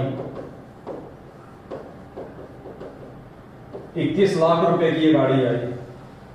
ये गाड़ियां सात संगतियों में जा रही है, अपने भाई बहनों को बैठा के लेके जा रही है। उधर से कोई भाई बहन आता है, उसको बैठा के लेके आती है। समय पे हम सात संगतियों में पहुंचते हैं, परमात्मा की महिमा होती है, परमात्मा जी को भोग लगाया जाता है। आप लोगों से कोई गलतियां ना हो इसलिए पूरी रात बैठ के भाई बहनों को समझाया जाता है। आप अपने दान का सदुपयोग कर सको, आप सही तरीके से मर्यादा में रह के भक्ति कर सको, इसके लिए रात दिन ये गाड़ी जहां भी परमात्मा सेवा में भेजते हैं ये गाड़ी जाती है। ये गाड़ी कोई सतलोक आश्रम मैनेजमेंट हरियाणा वालों की तरह सात संगतियों को रोकने के लिए नहीं जाती। ये गाड़ी इन मैनेजमेंट वालों की तरह ये के ससुराल में नहीं जाती। ये गाड़ी यार दोस्तों के साथ में कुल्लू और मनाली घूमने के लिए नहीं जाती। ये गाड़ियां फालतू में डीजल और पेट्रोल को बर्बाद नहीं करती। यहां सारे उल्टे क्रम। और यहां जो आप लोगों ने सुपात्र को सहयोग किया, सुपात्र को सहयोग करने के बाद में आपका पैसा जहां जहां यूज हुआ, आज आप देख रहे हैं एक डिजिटल बोर्ड है, ये 75 इंच का है डिजिटल बोर्ड। ये लगभग 1,94,000 रुपए का आया है। दास की औकात नहीं थी, आप सभी भाई बहनों से परमात्मा ने सहयोग करवाया, तो ये सेवा में काम आ रहा है। आप भाई बहनों को समझाने के लिए, विस्तार से बताने के लिए। तो ये आप सभी भाई बहनों की उसी रेशियो में सेवा लग गई। जैसे कुपात्र मैनेजमेंट को सहयोग किया, जिसने जितना सहयोग किया, जिसने लाख रुपए का सहयोग किया, जिसने 2000 का सहयोग किया, उसी रेशियो में इन्होंने जो भी भक्ति विरुद्ध कुकर्म किए, जिसने 2000 किया था उसको 2% उसका परिणाम मिलेगा, और जिसने 1 लाख रुपया इनको सहयोग किया था उसको 10% इसमें उनके वो कर्म बिगड़ेंगे। ठीक इसी प्रकार यहां आपने सुपात्रों को अगर 2000 रुपये सहयोग किया है तो आपका 2% यहां पे सहयोग माना जाएगा। अगर आपने 1 लाख रुपया का सहयोग किया है तो आपका 10%। उसी रेशियो में परमात्मा आपको बरकत देगा, आपको लाभ देगा। क्यों? क्योंकि आपने सुपात्र लोगों को सहयोग किया है, और सुपात्र लोगों को सहयोग करने के चलते आपकी सेवा का आपकी आंखों के सामने सदुपयोग हो रहा है। ये एलसीडी कोई फिल्म देखने के लिए नहीं लाई गई। ये एलसीडी आप सभी भाई बहनों को परमात्मा का विधान समझाने के लिए, परमात्मा का ये तत्व ज्ञान समझाने के लिए, इस भक्ति मार्ग में हमें काल कहां कहां ठगेगा, कहां कहां हमारे को लूटेगा, उन समस्त बातों की आप सभी भाई बहनों तक जानकारी पहुंचे। आप सभी भाई बहन अपनी मर्यादा बचाएं। आज आपकी सेवा आप ही के काम आ रही है। जिस कैमरे से ये शूट किया जा रहा है वो कैमरा लगभग 1,30,000 रुपए का आया है। जिस मोबाइल से लाइव चल रहा है वो मोबाइल लगभग 1,17,000 रुपए का आया है, ताकि आप लोगों तक साफ सुथरी फोटोएं पहुंचे, साफ सुथरी वीडियो पहुंचे, बीच में कोई डिस्कनेक्ट ना हो। आपकी सेवा आप ही के काम आ रही है। तो यहां आपने जो सुपात्र को सहयोग किया, जो मदद की, और आपकी मदद लाखों भगत भाई बहनों को भक्ति मार्ग पे जोड़ रही है। लाखों भाई बहनों को भक्ति मार्ग पे उनकी जो मर्यादा जो टूटी हुई थी उन मर्यादाओं को वापस ठीक करवा रही है। आपके चंद रुपयों का सहयोग इस परमेश्वर से जो आत्मा दूर हो चुकी थी, सतलोक आश्रम मैनेजमेंट हरियाणा के कुकर्म देखकर, सतलोक आश्रम मैनेजमेंट हरियाणा की मनमानियां देखकर, आज वो आत्मा आपके द्वारा सहयोग किए गए इन साधनों से ये वीडियो देख देख के वो आत्मा पुनः सच्चाई से परिचित होके कि भैया मुख्य दोषी तो मैनेजमेंट है, सतलोक आश्रम मैनेजमेंट हरियाणा है। हमारे गुरुदेव का बरवाला कांड में किसी प्रकार का कोई दोष या कोई सहयोग नहीं है। मुख्य दोषी ये मैनेजमेंट है, गुरुजी का परिवार है। इन लोगों की उल्टी हरकतों के चलते हमारे गुरुजी आज देश और दुनिया में बदनाम है। गुरुजी हिसार जेल में बैठे हुए हैं। तो आज लोगों को ये वीडियो देख देख के ये नीर खीर का निवेरा संगत कर रही है, लाल और लालनी की पहचान संगत कर रही है। तो पुण्यात्माओं, इसका जो श्रेय है उसी अनुपात में जिन जिन भगत भाई बहनों ने सुपात्रों को सहयोग किया है, और आपके सहयोग से जितने भी साधन आए हैं, जिन साधनों से भगत समाज जाग रहा है, परमात्मा उसी रेशियो में आपको बरकत देगा। आपके आने वाले संकट को परमात्मा टालेगा। यहां इतना दान धर्म देते देते भी, कुपात्र सतलोक आश्रम मैनेजमेंट हरियाणा को इतना दान धर्म करते करते भी लोगों को क्या मिल रही है? अकाल मौत। और यहां पुण्यात्मा आपने जो थोड़ा सा जो सहयोग किया है उसके बदले आप देखना, परमात्मा आपके आने वाले समय में जो कांटे होंगे परमात्मा उनको हरेगा, आपके ऊपर आपत्ति नहीं आने देगा। क्योंकि आपने परमेश्वर के ज्ञान को आधार बना के, आपने उस परमेश्वर की मर्यादाओं को मद्देनजर रखते हुए आपने अपने ही सत्सेवक भाई बहन, आपने सुपात्र को सहयोग किया है, जो आपके दान धर्म का दुरुपयोग नहीं कर सकते। पुण्यात्मा, इसलिए परमात्मा आके हमें इतना ज्ञान देता है। इसलिए परमात्मा ने पिछले 27 वर्षों से हमारे को ये अनमोल तत्व ज्ञान दिया है। परमात्मा ने दिन रात एक की है।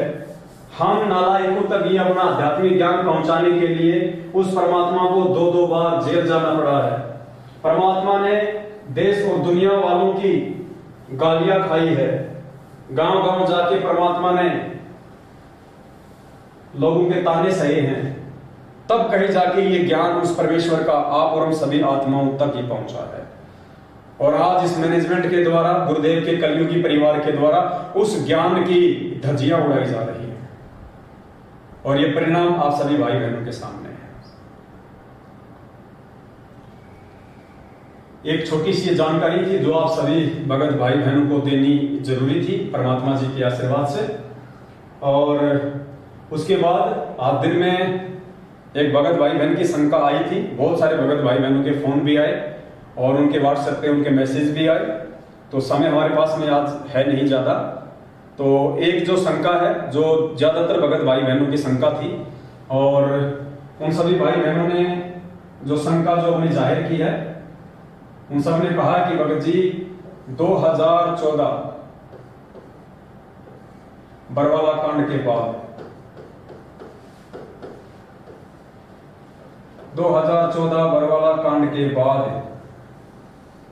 जिन भगत भाई बहनों ने अपनी मर्यादाएं तोड़ दी थी, जो भगत भाई बहन इस परमेश्वर के ज्ञान से दूर हो गए थे, 2014 बरवाला कांड।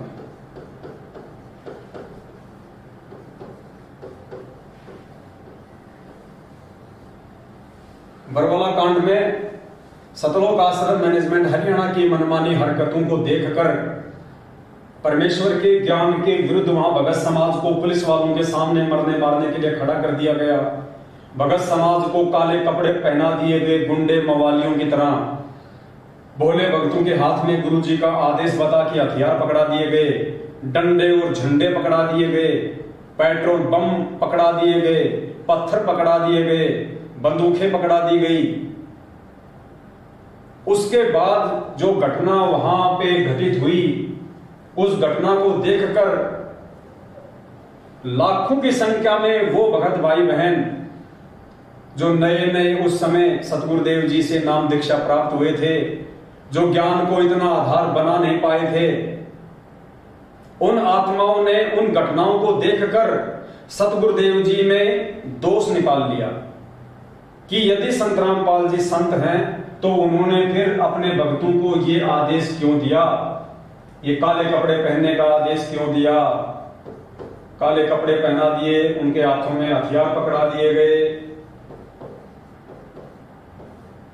अनजाने में उन आत्माओं ने ज्ञान की कमी के चलते जो मनमाना आचरण काल प्रेरणा से मर्यादा खंडित होने के चलते जिनके ऊपर काल भगवान का दाव लग चुका था, गुरुदेव का भाई बेटा बंधु बेटा बेटी स्टेट कोऑर्डिनेटर कुछ मायाधारी लोग जिनके ऊपर काल भगवान का दाव चल चुका था, क्योंकि परमात्मा कहते हैं कि जब तक हंसा हमरी आना और काल लगे ना तेरा बना। परमात्मा कहते हैं जब तक मेरा भगत मेरी मर्यादा में है, काल भगवान का कोई अटैक नहीं हो सकता, काल का कोई भी दाव उसके ऊपर नहीं लग सकता, काल उसका कुछ भी नहीं बिगाड़ सकता। तो इन लोगों ने वहां पे अपनी मनमानी हरकतों को अंजाम दिया। सतगुरुदेव जी के छोटे भाई महेंद्र भगोड़े के आदेश पे, महेंद्र भगोड़े के कहने पे, और भोले भगत समाज को गुरुजी का आदेश बता के उनको गुमराह किया गया। उन भक्तों ने हाथों में हथियार उठा लिए, काले कपड़े पहन लिए, पुलिस वालों के साथ मरने मारने को तैयार हो गए। वहां पे कितनी बड़ी घटना, इस बरवाला कांड को अंजाम दे दिया गया। इस बरवाला कांड के बाद में जब गुरुदेव को जेल हुई, भक्तों की मार पिटाई हुई, आश्रम को पुलिस प्रशासन ने अपने कब्जे में ले लिया, उसके बाद लाखों की संख्या में भगत भाई बहनों के मन में दोष उत्पन्न हो गया अनजाने में सतगुरु रामपाल जी भगवान के प्रति, और उन लोगों ने भक्ति को त्याग दिया था। उन लोगों ने इस भक्ति मार्ग को त्याग दिया था। वो अपने किसी दूसरी साधनाओं में लग गए थे, वो अपनी उन्हीं परंपरागत पूजा पाठ में लग गए थे, या फिर वो उस भाव से भक्ति नहीं कर पा रहे थे जो भाव एक भगत के भक्ति मार्ग पे होने चाहिए। तो लाखों की संख्या में ऐसे भगत भाई बहन जो भक्ति छोड़ चुके थे, आज साध संगतियों और सत्सेवक भाई बहनों के प्रयास से जो वीडियो बनाए गए हैं, जो संगत में संदेश दिए जा रहे हैं, जो मैसेज डाले जा रहे हैं, जो पोस्टर डाले जा रहे हैं, और लोगों को हकीकत बताया जा रहा है कि बरवाला कांड 2014 सतगुरु रामपाल जी भगवान की नहीं बल्कि काल प्रेरणा से सतलोक आश्रम मैनेजमेंट हरियाणा की देन है। सतलोक आश्रम मैनेजमेंट हरियाणा, इसमें गुरुदेव का कोई रोल नहीं। ये सारी की सारी जो हरकत है ये सतगुरु रामपाल जी भगवान के छोटे भाई महेंद्र भगोड़े की, गुरुदेव के दोनों बेटों की और गुरुदेव के दामाद संजय खानपुर वाले की है।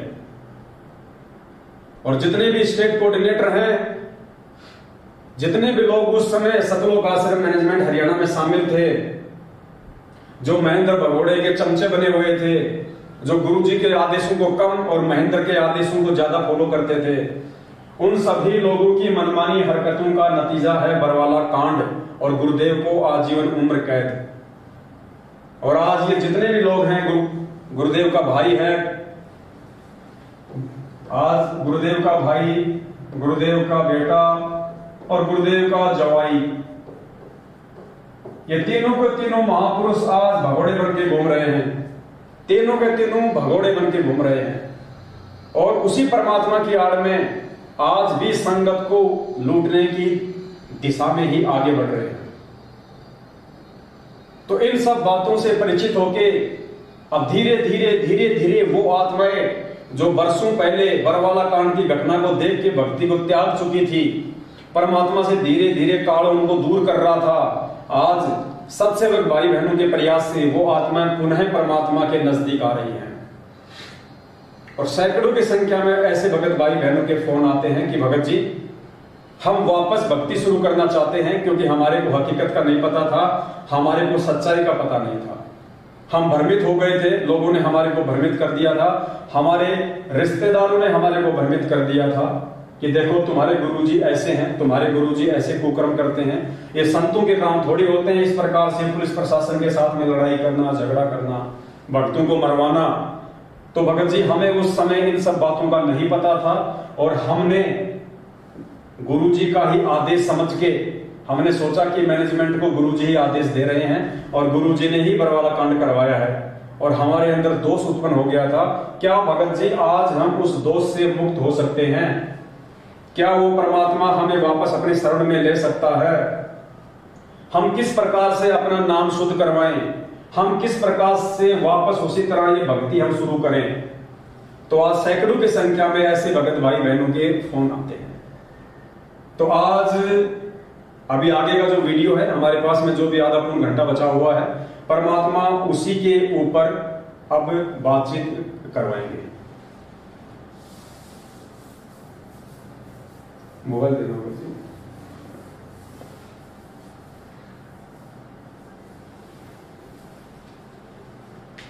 तो आज का लाइव शंका समाधान का हमारा जो टॉपिक है, जो विषय है, वो ये है कि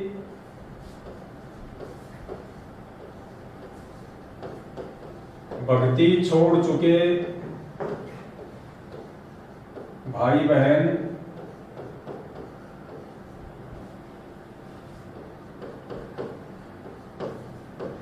नाम शुद्ध कैसे करवाएं?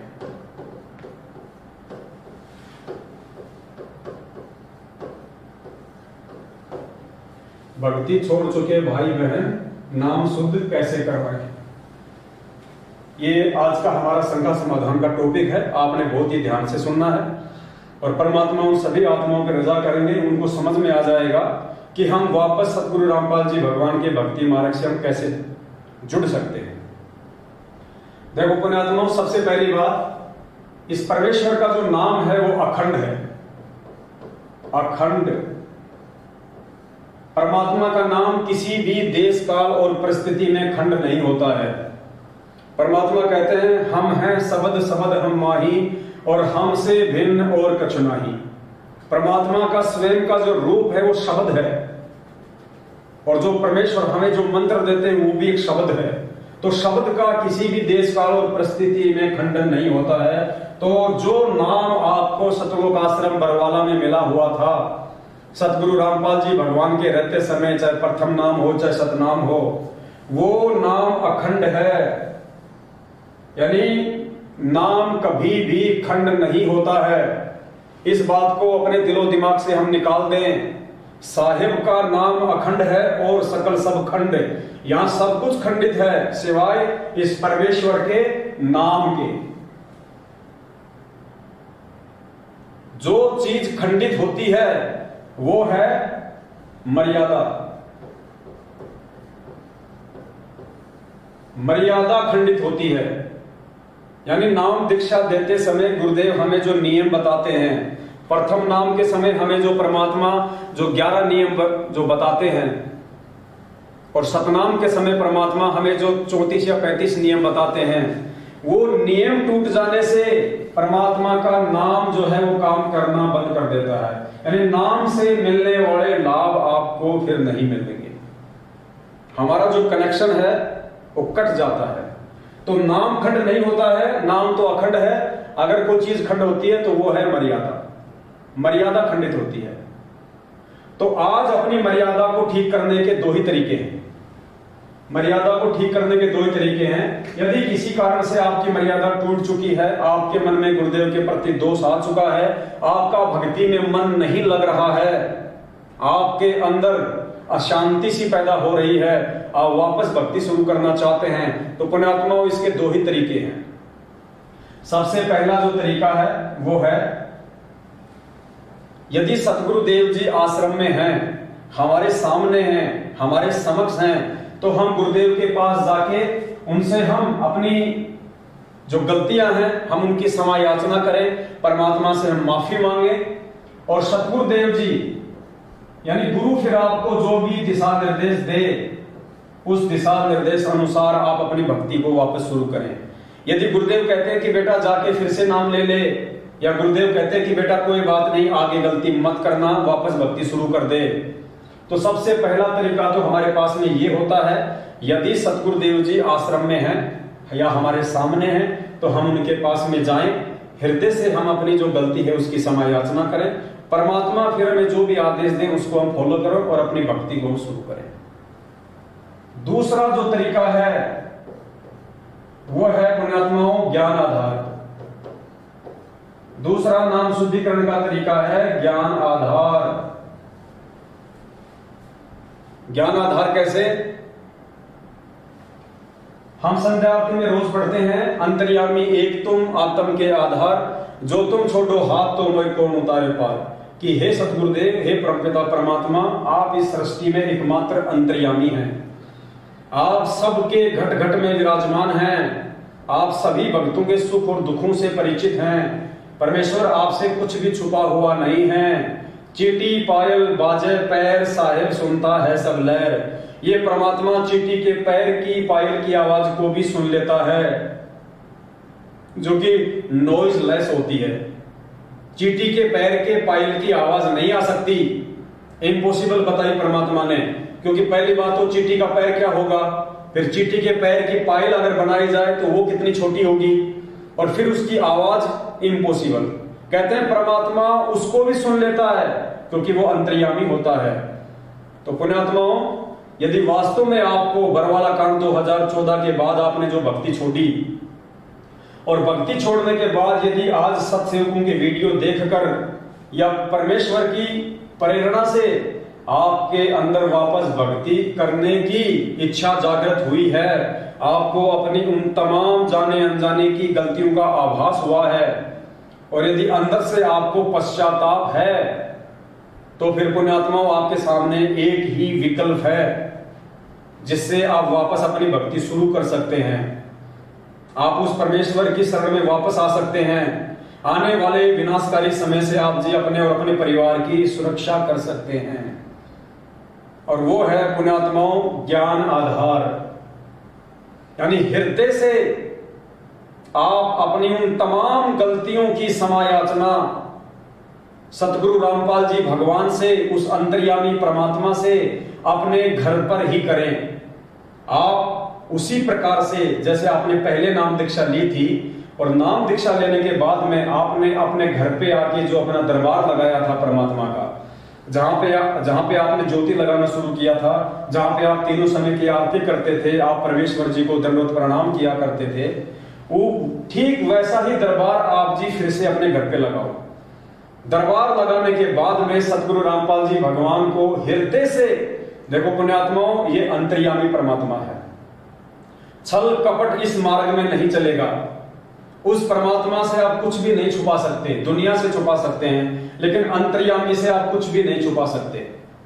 अगर आप निष्कपट हैं, आपके मन में कोई छल नहीं है और वास्तव में आप भक्ति करना चाहते हैं और आपको अपनी गलती का आभास है और हृदय से आप क्षमा याचना यदि मांगेंगे, तो पुण्यात्माओं, आप अपने घर पे दरबार के सामने गुरुदेव को ज्योति जला के परमात्मा को दंड प्रणाम करें और हृदय से अपनी तमाम जाने अनजाने की गलतियों की माफी मांगे। और उसके बाद निसंशय होके आप ये भूल जाना कि आपने कोई गलती की थी। आप ये भूल जाना कि आज से पहले आपने कोई नाम दीक्षा ली थी।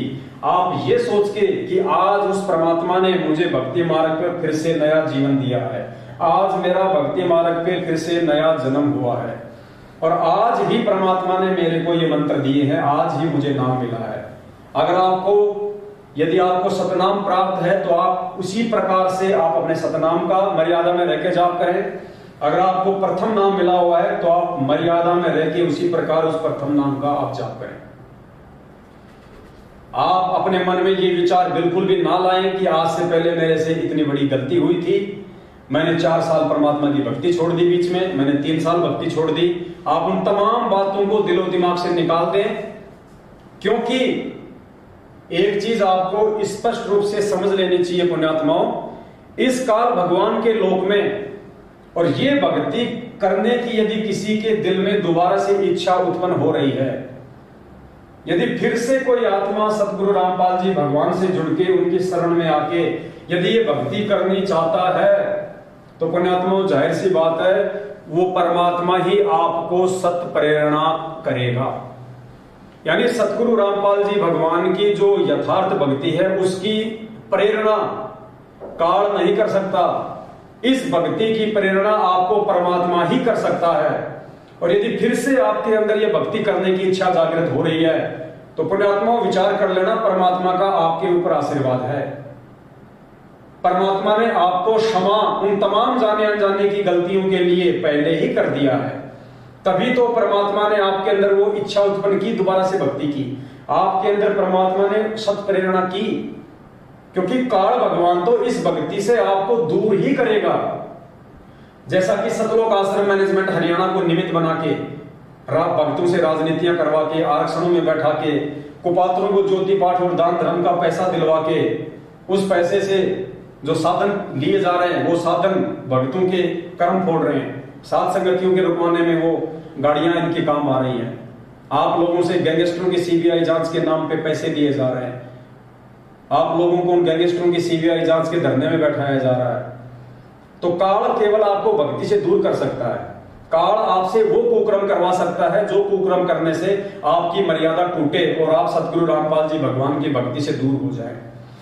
और यहां यदि वापस आपके अंदर सत भक्ति की प्रेरणा जागृत हो रही है, यदि वापस आप सतगुरु रामपाल जी भगवान से जुड़ के उनकी भक्ति करना चाहते हैं, तो पुण्यात्माओं ये प्रेरणा आपके अंदर कौन कर रहा है?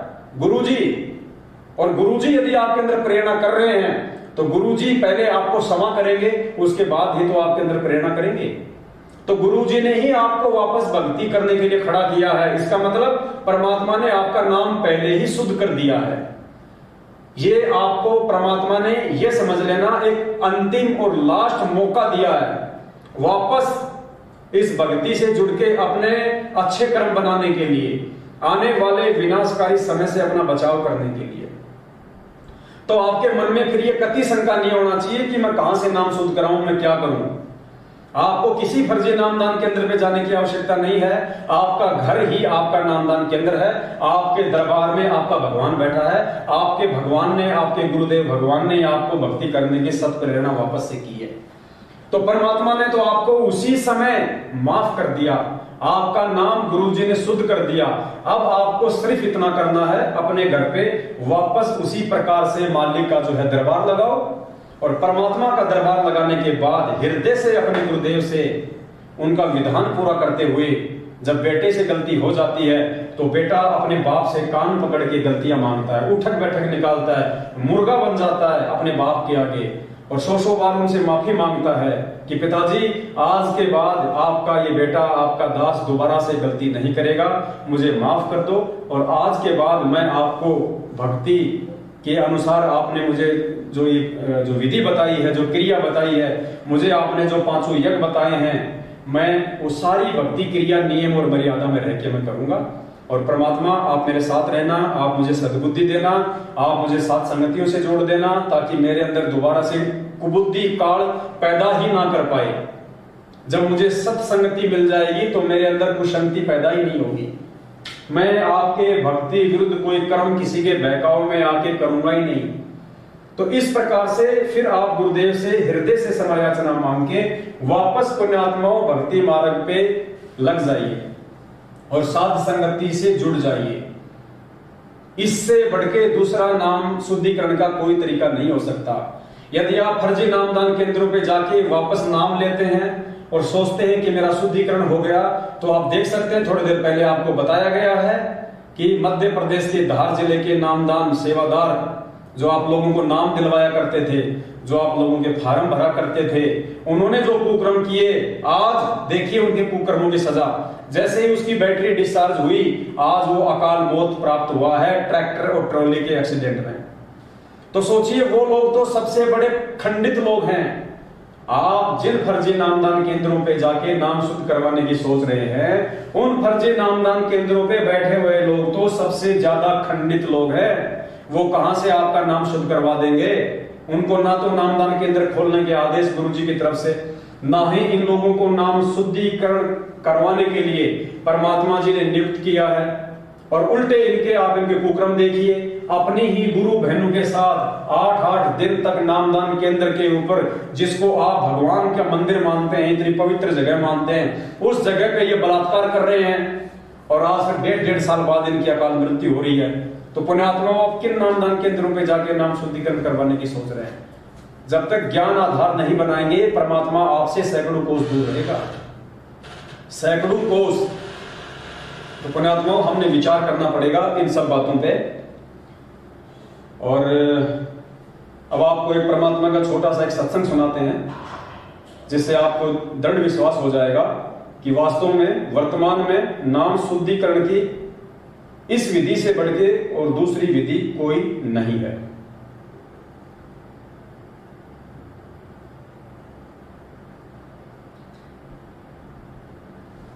परमात्मा ने अपने सत्संगों में एक गब्बू डाकू की हमें कहानी सुनाई थी, गब्बू डाकू। और परमात्मा ने क्या बताया हमें, थोड़ा ध्यान से सुनना। पहले दास आपको थोड़ा सा वर्बली बताएगा। गुरुजी ने बताया कि एक गब्बू नाम का एक डाकू था। एक गब्बू नाम का डाकू था, बहुत ही ज्यादा खूंखार था।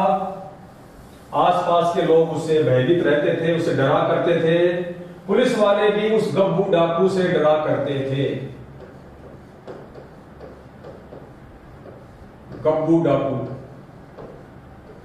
ये जो कहानी हमें जो परमात्मा ने सत्संगों में सुनाई है गब्बू डाकू की, ये गब्बू डाकू की कहानी आज आपको बताएगी कि किस प्रकार से आज आप सतगुरु रामपाल जी भगवान से 100 गलतियां करने के बाद भी बिना नामदान केंद्रों पे जाए आप जी उनसे वापस जुड़ सकते हैं। और यही एकमात्र सही विधि होगी, किसकी? नाम शुद्धिकरण की। नाम शुद्धिकरण की यही एकमात्र सही विधि होगी। ये गब्बू डाकू की कहानी हमें बताएगी। तो गब्बू डाकू से सभी लोग डरा करते थे। एक दिन गब्बू डाकू को कहीं पे कोई डाका डालना था अपने सभी साथियों के साथ में। तो गब्बू डाकू डाका डालने के लिए जा रहा था। थोड़ा सा समय डाका डालने में शेष था।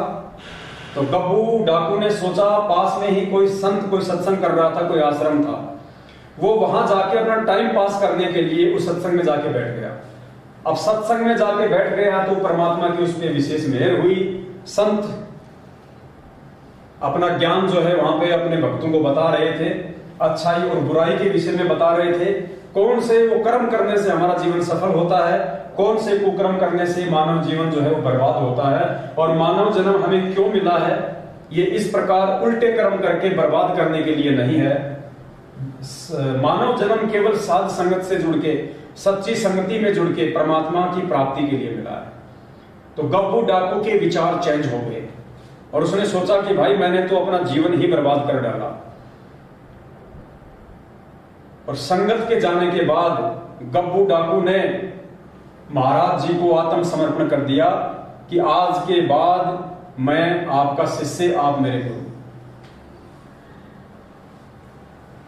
तो महाराज जी ने कहा कि भाई तुम कौन हो? तो गब्बू ने कहा कि जी मैं डाकू हूं, गब्बू डाकू।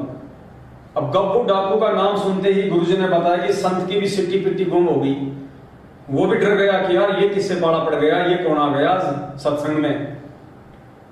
तो से वो थोड़ा सा घबरा गया। तो गब्बू ने कहा कि महाराज घबराओ मत, आज के बाद आप मेरे गुरु, मैं आपका शिष्य, और आपके सत्संग सुन के और मैंने आज से वो डाका डालना छोड़ दिया है, मुझे आप अपना नाम दे दो, मुझे आप अपने संगत से जोड़ दो। तो संत ने कहा कि भाई एक काम करो, आप पुलिस थाने चले जाओ और पुलिस थाने जाके आप जी वहां पे आत्मसमर्पण कर दो। अब गब्बू डाकू ने तो हृदय से उनको अपना गुरु मान ही लिया था। अब गुरु जी के आदेश की तो पालना उनको करनी थी। तो अपने गुरु के आदेश की पालना करते हुए गब्बू डाकू ने पास ही कोई थाना पड़ता था वहां गया।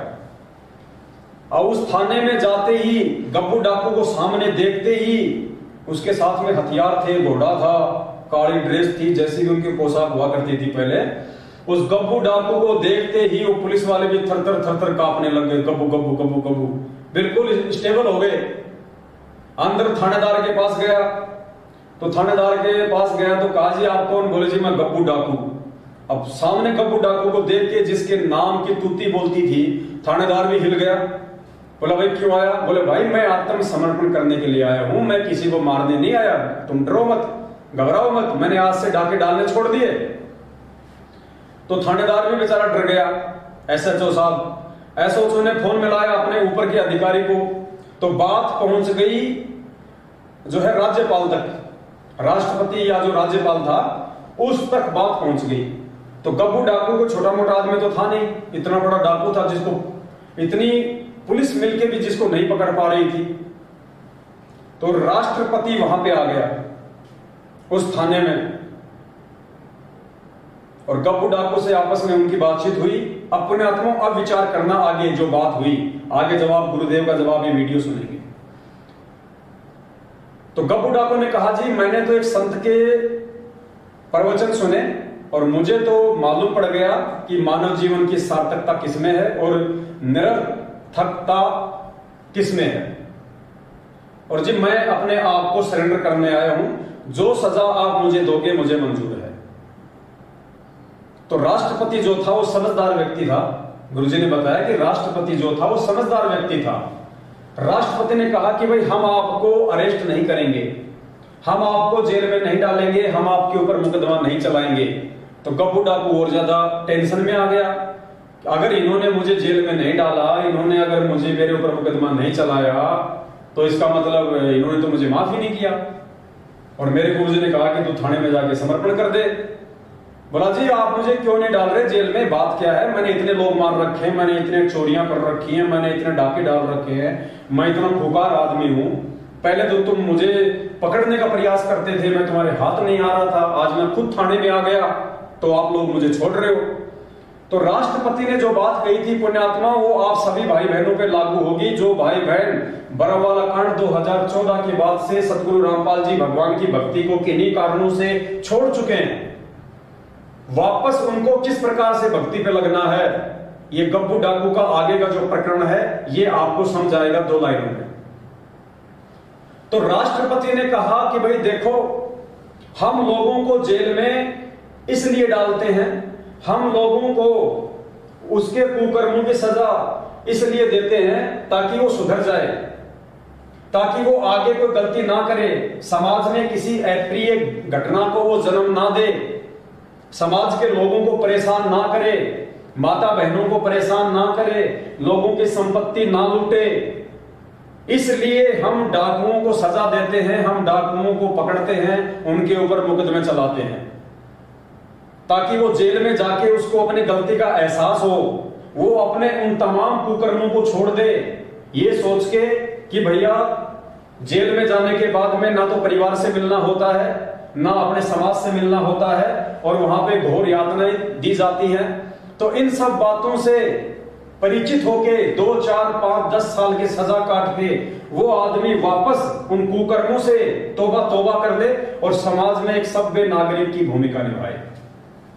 बोला हम तो लोगों को इसलिए पकड़ते हैं, डाकुओं को इसलिए हम उनको जेल में डालते हैं। और भाई जब आपने पहले ही सारे कुकर्म छोड़ दिए, आपको अपनी गलती का एहसास हो चुका है कि आज से पहले मैंने जो किया वो गलत था, मुझे वैसा नहीं करना था, और आज के बाद मैं ये कुकर्म बिल्कुल भी नहीं करूंगा, ज्ञान को आधार बनाऊंगा, अच्छे लोगों की संगति करूंगा, परमात्मा की भक्ति करूंगा। तो जब आप जेल में जाने से पहले ही सुधर चुके हैं तो फिर आपको जेल में डालने का फायदा क्या है? हम तो जेल में इसलिए डालते हैं ताकि लोग जेल जाने के बाद में डर के मारे सुधर जाएं, और तुम जेल जाने से पहले ही तुम सुधर चुके हो, अपनी गलतियां तुमने स्वीकार कर ली है, तुम खुद आत्मसमर्पण करने के लिए अपने आप को और अपने हथियारों को थाने में आ चुके हो। तो भाई हमने तुमको माफ कर दिया, तुम जाओ यहां से, हमने तुमको माफ कर दिया। तो पुण्यात्माओं, अब आप ये कहानी आप सदगुरुदेव जी के मुख कमल से आप सुनिए, उसके बाद फिर आपको इस कहानी का रहस्य आपको समझ में आएगा। अब आप विचार कर सकते हो कि वर्तमान में कितने व्यक्तियों पर गोबंद का चढ़ गई। ऊपर से मनुष्य दिखते हैं लेकिन कर्म मनुष्य के रहे नहीं। उसके लिए सत्संग में आना आवश्यक है। सत्संग में आने से उस प्राणी को अपने कर्मों का ज्ञान होता है। जितने भी आज तक उद्धार हुए हैं वो सत्संग में आने से हुए। कहते हैं एक गप्पू डाकू था, उसका नाम था गप्पू, और वो बहुत प्रसिद्ध हो गया था। अंग्रेजों के समय की बात है। उसने एक दिन डाका डालना था रात्रि के समय, उसका फिक्स टाइम होता था। उस समय नहीं वो किसी की परवाह करता था, अपना वो काम कर ही देता था। तो उसने एक डाका डालने की स्कीम बनाई, अल्टीमेटम दे रखा था कि इस दिन मैं डाका डालूंगा अंबाला में। उसके लिए पुलिस भी बहुत अलर्ट थी, और वो गप्पू डाकू का नाम बहुत ज्यादा था और सभी उससे घबराते थे। अब उसका रात को उसने 1 बजे डाका डालना था। उससे पहले उसने समय व्यतीत करने के लिए देखा कि कुछ लोग एकत्रित हुए बैठे हैं। उन्हीं में जाकर बैठ गया। वह एक संत वचन कर रहा था, प्रवचन दे रहा था, उन्हीं में बैठ गया। और उस संत ने परमात्मा की महिमा का गुणगान किया, अच्छे और बुरे कर्मों का निर्णय दिया। उस डाकू का वह बात समझ में आ गई कि जो ये पाप मैं इकट्ठा कर रहा हूं, ये धन तो यही रह जाएगा, और फिर मृत्यु के उपरांत जो पाप इकट्ठे किए हैं वो साथ चले जाएंगे। उसके बाद कुत्ता बनेगा, उसके कीड़े पड़ेंगे, खाज लगेगी, टांग टूटेगी, गर्मी में पड़ा रहेगा, सर्दी में रहेगा, गधा बनेगा, कोई दवाई औषधि को पूछने वाला नहीं होगा, और जितने भी पाप कमाएगा प्राणी के साथ जाएगा। मनुष्य जीवन रहते उसका समाधान किया जा सकता है। संतों के पास जाकर अपना कल्याण करवाए और प्रायश्चित करे, और पाप के पैसे को दान पुण्य करके अपना पीछा छुड़वाए। अब वो बात उस गप्पू डाकू के पक्की हृदय में बैठी, क्योंकि पुण्यात्मा अज्ञानवश ही बुरे कर्म करने लग जाती है, और जिस दिन उनको ज्ञान होता है वो शूरवीर होते हैं, उसी दिन त्याग देते हैं सब बुराइयों को, और वही परमात्मा को पाया करते हैं। जिन पे एक पीढ़ी ना छूटती हो वो कितने के लिए तोड़ेगा बता। जिस पे एक पीढ़ी नहीं छूटती वो ही नहीं, तो परमात्मा के नाम में जो बाधक है तो वो किसकी भक्ति करेगा? वो तो कमजोर आदमी है, वो पार हो ही नहीं सकता, उसने अपने विकार त्याग नहीं होगा। तो ये होते शूरवीरों के काम। जो ज्ञान समझ में आ जाता तुरंत त्याग देते हैं और अपनी सत कमाई करने लग जाते। तो सत्संग वचन हो लिए तो साधु उसके बाद समझ में आ गई डाकू के। तो उसने अपने साथी जो आने थे समय पर, वो सभी आए अपने गोली बंदूक लेकर, घोड़े गाड़ों पर चढ़ गए। जहां उन्होंने इकट्ठा होना था वो डाकू वहां पहुंच गया गप्पू। उन डाकू अपने साथियों से कहा, भाई आज के बाद गप्पू डाके नहीं मारेगा और ना ही कोई बुराई करेगा। आज मैंने सत्संग सुन लिया तो डाकू नाराज हो गए, भाई हमने आज इसमें 1 लाख रुपए का फायदा होना था, ये तो दे दे।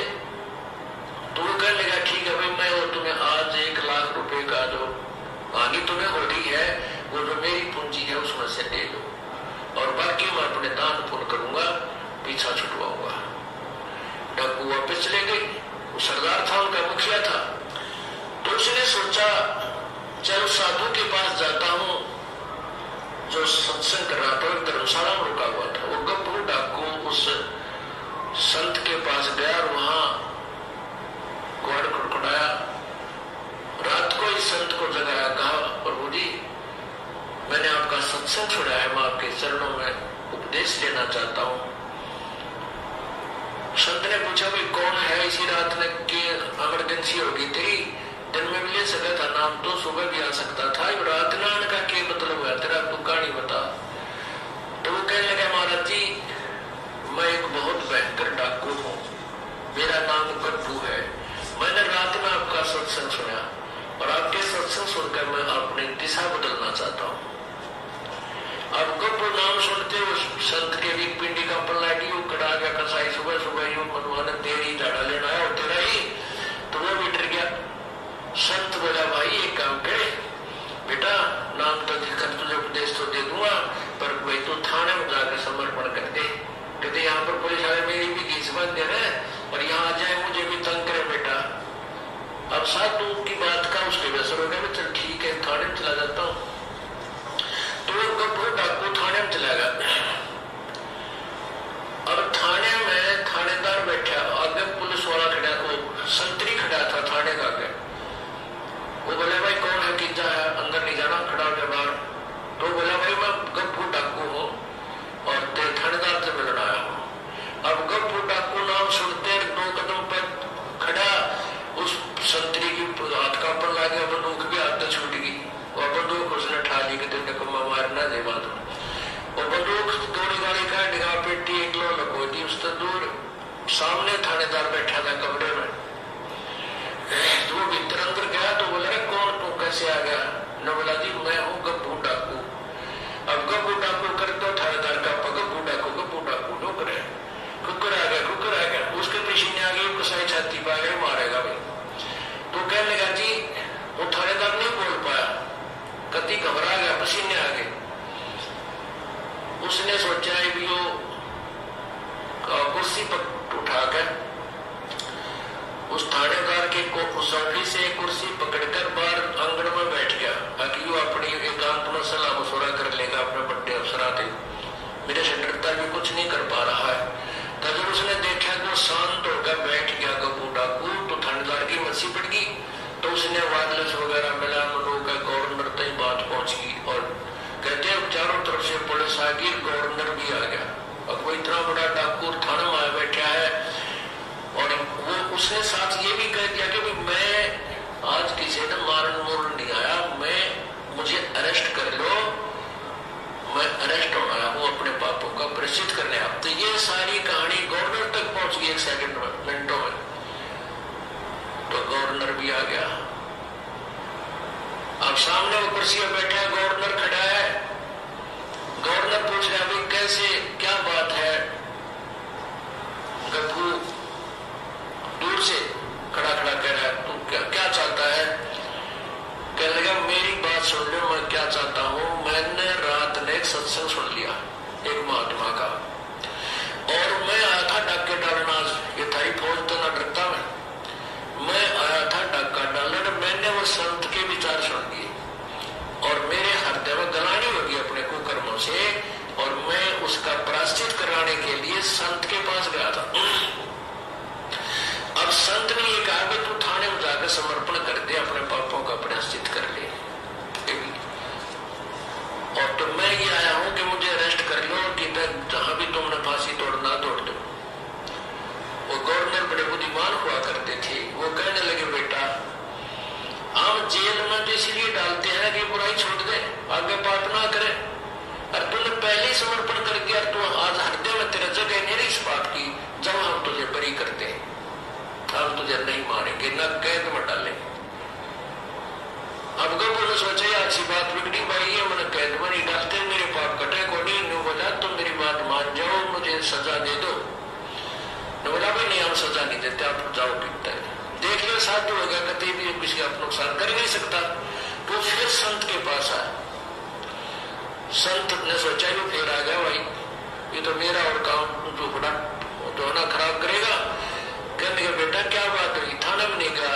उसने सारी कहानी बता दी, महात्मा जी मैं थाने में गया था, गवर्नर तक आ गया उनका, और मैंने सारी बात कह दी कि मुझे अरेस्ट कर लो, मुझे सजा दे दो, चाहे मुझे सूली फांसी तोड़ दो तुम, मैं अपने पापों का प्रायश्चित कराना चाहता हूँ।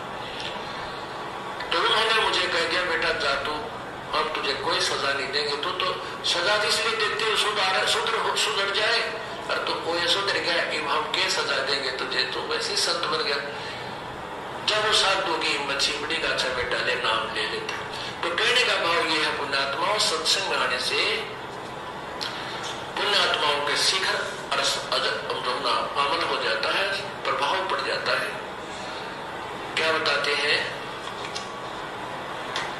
सतगुरु के दरबार में जाइयो बारंबारे, वे भूली वस्तु लखा देवे है सतगुरु दातार।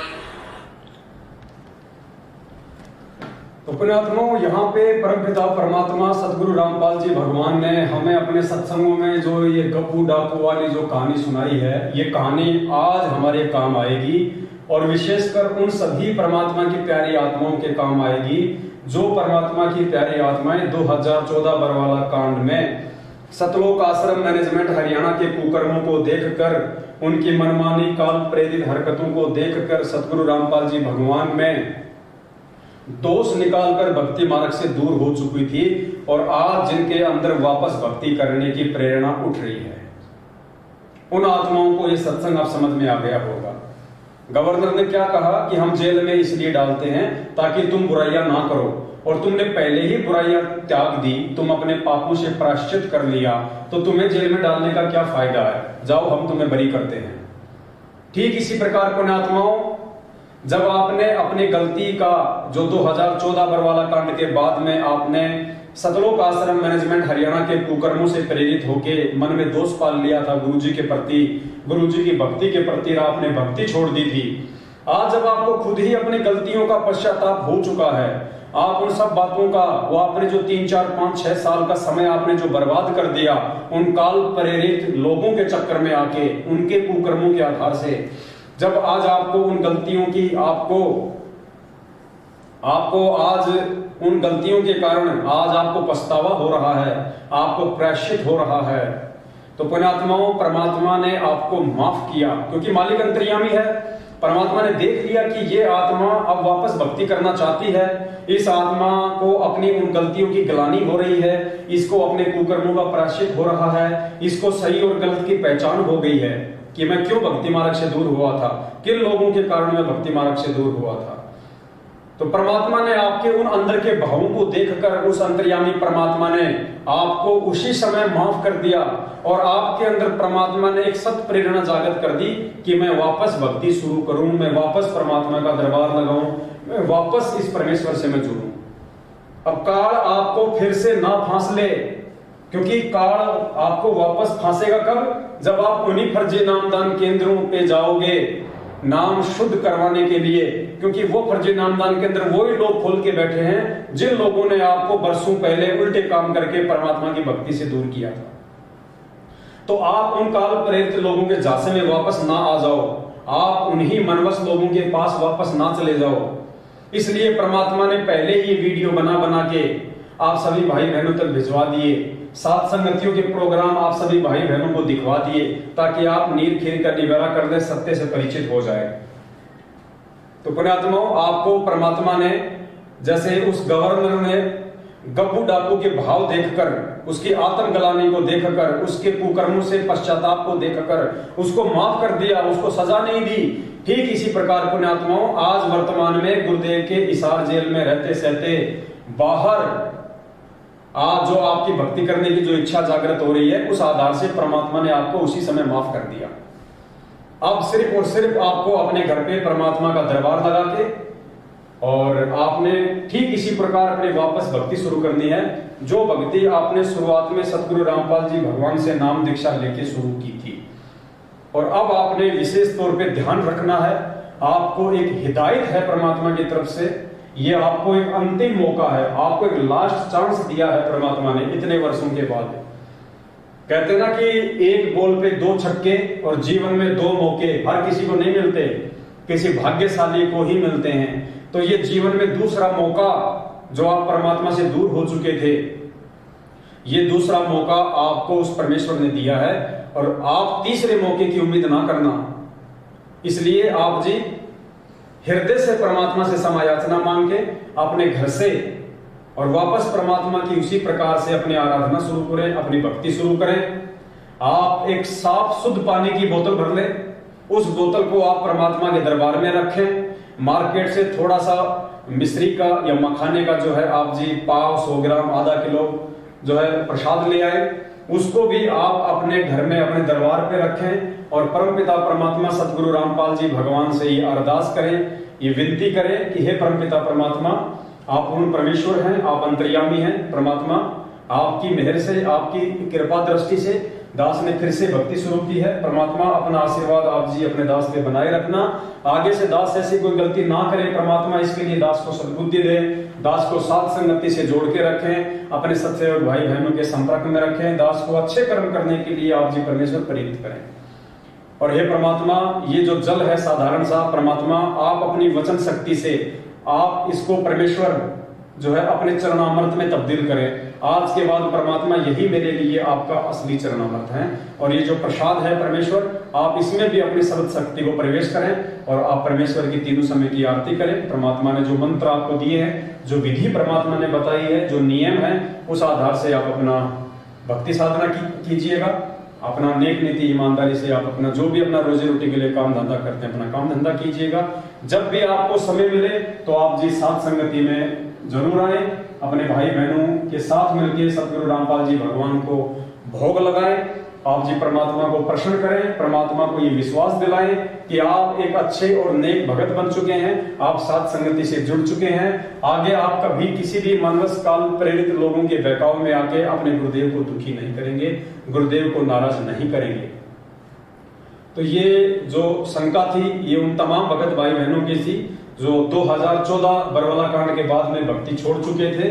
तो दास उम्मीद करता है परमपिता परमेश्वर जी के आशीर्वाद से आप जी को आज के वीडियो के माध्यम से ये बात आपको समझ में आ गई होगी कि आपने किस प्रकार यदि भक्ति छोड़ चुके हैं वापस शुरू करना चाहते हैं तो किसी भी सतलोक आश्रम मैनेजमेंट हरियाणा के द्वारा खोले गए फर्जी नामदान केंद्रों पे ना जाकर कैसे ज्ञान को आधार बनाकर अपने घर पर ही अपना नाम शुद्ध करें और परमपिता परमेश्वर जी की भक्ति वापस शुरू करें।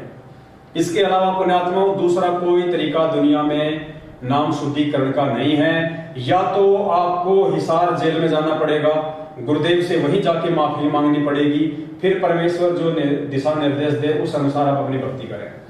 दूसरा तरीका आपको परमात्मा ने इस वीडियो के माध्यम से समझवा दिया है, यही दूसरा और बेस्ट तरीका है, इसके अलावा और कोई तरीका नहीं है। यदि वास्तव में आप हृदय से आत्मग्लानि के साथ, पश्चाताप के साथ माफी मांगेंगे और सही नीयत से भक्ति करेंगे तो परमेश्वर अंतर्यामी है, आपको माफ करेगा। आपको फिर आगे कहीं कोई समस्या परमात्मा नहीं आने देगा और साथ संगति से आप जुड़े जाओगे तो परमात्मा आपसे कोई ऐसी गलती फिर से नहीं होने देगा जिससे कि दोबारा परमात्मा आपसे नाराज हो जाए। तो ये उन सभी आत्माओं के लिए जिनकी ये शंका थी, उम्मीद करता हूं सदगुरुदेव जी ने दास को सद्बुद्धि देके और ज्ञान आधार से आप जीवों को जो समझवाई है आपको अच्छे से समझ में आई होगी। तो आज के लाइव शंका समाधान में बस केवल इतना ही, बाकी हम कल फिर एक दूसरे के सामने रूबरू होंगे और जो भगत भाई बहनों की जो शंकाएं हैं उनको लेके हम आपके सामने आएंगे। बीच बीच में जो भी छोटी मोटी कोई घटना होगी संगत में, हम उस घटना से भी हम आपको रूबरू करवाएंगे ताकि आप भगत भाई बहन कोई भी गलतियां करने से बचें और इस परमेश्वर के भक्ति मार्ग में निसंशय होकर आगे बढ़े। साथ में पुण्यात्माओं आपको एक छोटी सी जानकारी दास और देना चाहता है, क्योंकि अभी थोड़ा सा समय बचा हुआ है, तो एक छोटी सी जो जानकारी है वो दास आप जी को देना चाहेगा।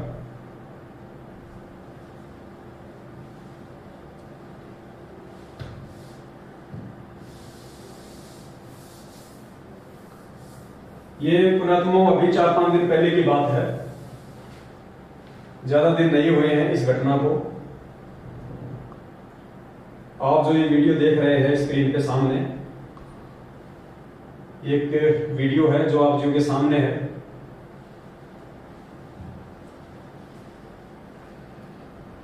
ये वीडियो पुण्यात्माओं छत्तीसगढ़ के बालोद गांव का है। बालोद गांव है या जिला है, वहां का ये वीडियो है।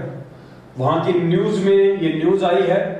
और दास आपको बता दें कि आप किन काल प्रेरित मनवश लोगों की कुसंगति में उलझे हुए हैं, किस प्रकार से आप लोग सतलोक आश्रम मैनेजमेंट हरियाणा की कुसंगति में सहयोग देकर, भेड़ चाल में चलते हुए, अंधे होकर, आंखों पे काली पट्टी बांध के आप इन लोगों का साथ देकर कैसे आप लोग अपनी मौत को न्योता दे रहे हैं, कैसे आप उस परमात्मा को दुखी कर रहे हैं, नाराज कर रहे हैं, ये वीडियो आपको समझाएगा। जिस व्यक्ति ने थाने में जाके, पुलिस स्टेशन में जाके सतलोक आश्रम मैनेजमेंट हरियाणा के द्वारा नियुक्त स्टेट कोऑर्डिनेटर मनीष साहू के ऊपर जो आरोप लगवाए हैं, जो एफआईआर दर्ज करवाई है, वो कोई सत्सेवक नहीं है। सतलोक आश्रम मैनेजमेंट हरियाणा से ही 2020 में इन्होंने नाम दीक्षा ली थी। और 2020 के बाद जब इनको पता चला धीरे धीरे सच्चाई का, और इन्होंने सतलोक आश्रम मैनेजमेंट हरियाणा के फरमानों को मानने से इनकार कर दिया, उनके पीले पर्चों को मानने से इनकार कर दिया कि भाई हम किसी व्यक्ति की कोई बात नहीं मानेंगे। हम जब गुरुदेव से जुड़े थे तो पीले पर्चे देख के नहीं जुड़े, हम ये फर्जी ऑडियो सुन के नहीं जुड़े, हम गुरुदेव का सत्संग सुन के जुड़े थे। और हम गुरुदेव के सत्संगों में कही गई बातों को ही उनका आदेश मानेंगे जब तक गुरुदेव हिसार जेल से बाहर नहीं आ जाते हैं। तो इन सब बातों से दुखी होकर अपने धार्मिक धंधे को बंद होता देखकर कि अगर संगत इसी प्रकार ज्ञान आधार से चलती रही, हमारे नामदान केंद्रों पे आना छोड़ दिया, हमारे फर्जी आश्रमों में आना छोड़ दिया, हमको ज्योति पाठ और दान का पैसा देना छोड़ दिया, तो हमारे तो बच्चे भूखे मर जाएंगे, हम लोग खाएंगे क्या। इन सब बातों से दुखी होकर सतलोक आश्रम मैनेजमेंट हरियाणा की मंडली ने उस भगत के घर पे जाके धरना दे दिया। और उस भगत ने आरोप लगाए हैं, ये न्यूज एंकर आपको बताएगी, थाने में जाके उस भगत ने एफआईआर करवाई है। वो भगत आपको बताएगा अपने मुख से कि किस प्रकार से वहां का जो स्टेट कोऑर्डिनेटर है, उसका नाम क्या, मनीष साहू है क्या है, अभी आप इसमें सुन लेना। छत्तीसगढ़ के स्टेट कोऑर्डिनेटर ने उस भगत की जो बेटी है उसको हम बिस्तर होने के लिए बाध्य किया। हम बिस्तर होने के लिए, अपने साथ में सेक्स करने के लिए उस बहन को उसने बाध्य किया, उसके ऊपर दबाव डाला। क्या कारण था, क्या नहीं कारण था, ज्यादा डिटेल में मैं नहीं गया, लेकिन ये न्यूज हमारे सामने आई है। ये न्यूज आपको कुछ बताएगी, आप जी ध्यान से आप इसको सुनिएगा।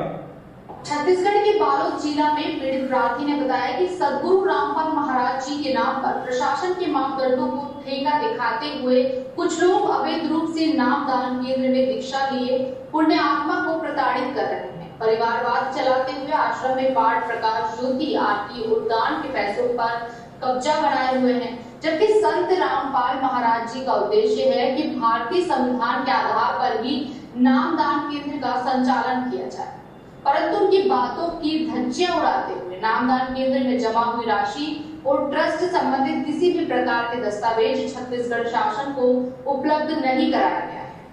संत रामपाल के शिष्य महिलाओं की इज्जत करते हैं, परंतु राज्य संयोजक दुष्यंत, जिला संयोजक प्रमोद, मनीष एवं उद्धर आदि लोगों द्वारा बदनाम करने की नियत से लज्जा भंग करने की कोशिश की जा रही है।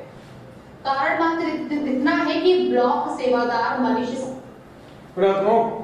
जो भगत है उन्होंने आरोप लगाया है कि वहां के जो स्टेट कोऑर्डिनेटर हैं उन्होंने उनकी बेटी की लज्जा भंग करने की कोशिश की, हम बिस्तर होने का आरोप लगाया।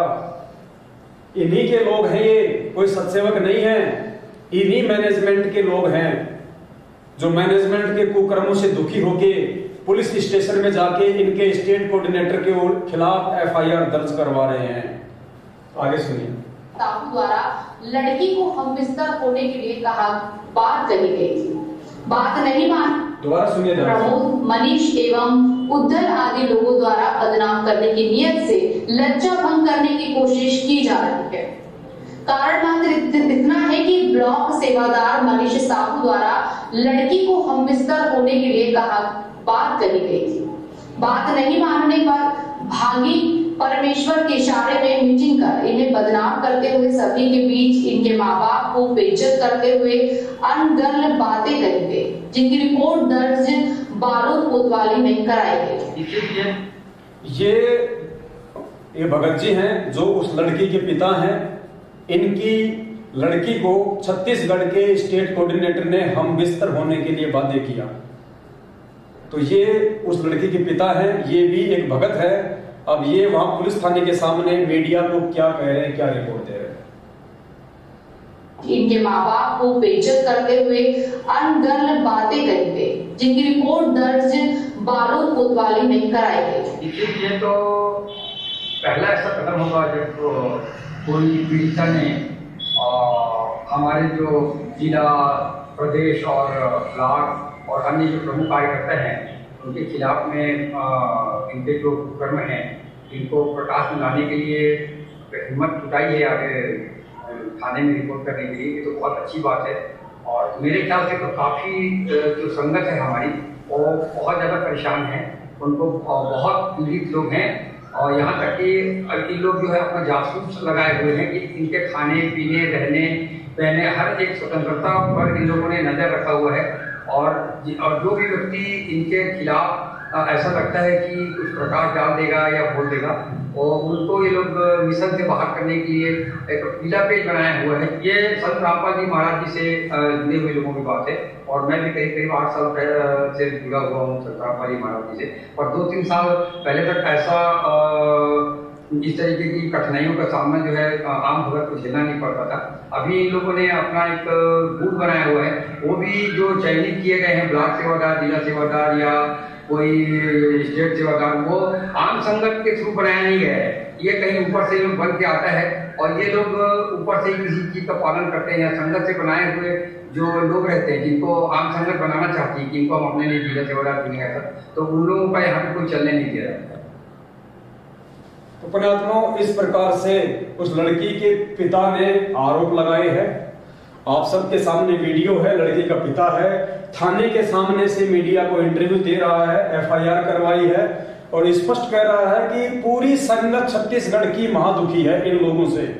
पिछले 3-4 वर्षों से ये जो मैनेजमेंट है सतलोक आश्रम हरियाणा, इन्होंने संगत को बहुत ज्यादा दबा के रखा हुआ है अपने धार्मिक धंधे के लिए। ये संगत को डरा के रखते हैं, धमका के रखते हैं। कोई भी व्यक्ति यदि इनकी बातों को नहीं मानता है जो हमारे गुरु जी के ज्ञान के खिलाफ होती हैं, तो उन लोगों के घर पे आके मंडली बुला के उनको डराते हैं, धमकाते हैं, उन लोगों को मिशन से बाहर करने के लिए दबाव डालते हैं। तो ये सारी बातें आपको लड़की के पिता ने, जो कि भगत हैं, संत रामपाल जी के भगत हैं, इन्होंने आपके सामने बताई है। दास कोई अपनी तरफ से नहीं बता रहा है। और हम ये भी नहीं कह सकते कि ये झूठ बोल रहे हैं या ऐसा नहीं हो सकता, क्योंकि अभी आपने 1 घंटे पहले इसी वीडियो में देखा कि 1.5 साल पहले जिस नामदान सेवादार ने, जो कि मध्य प्रदेश के धार जिले का था, जिसने एक नाम शुद्ध करवाने गई शादीशुदा बहन के साथ 8 दिन तक बलात्कार किया, आज लगभग 16-17 महीने के बाद में ट्रैक्टर और ट्रॉली के एक्सीडेंट में उसकी मौत हुई है।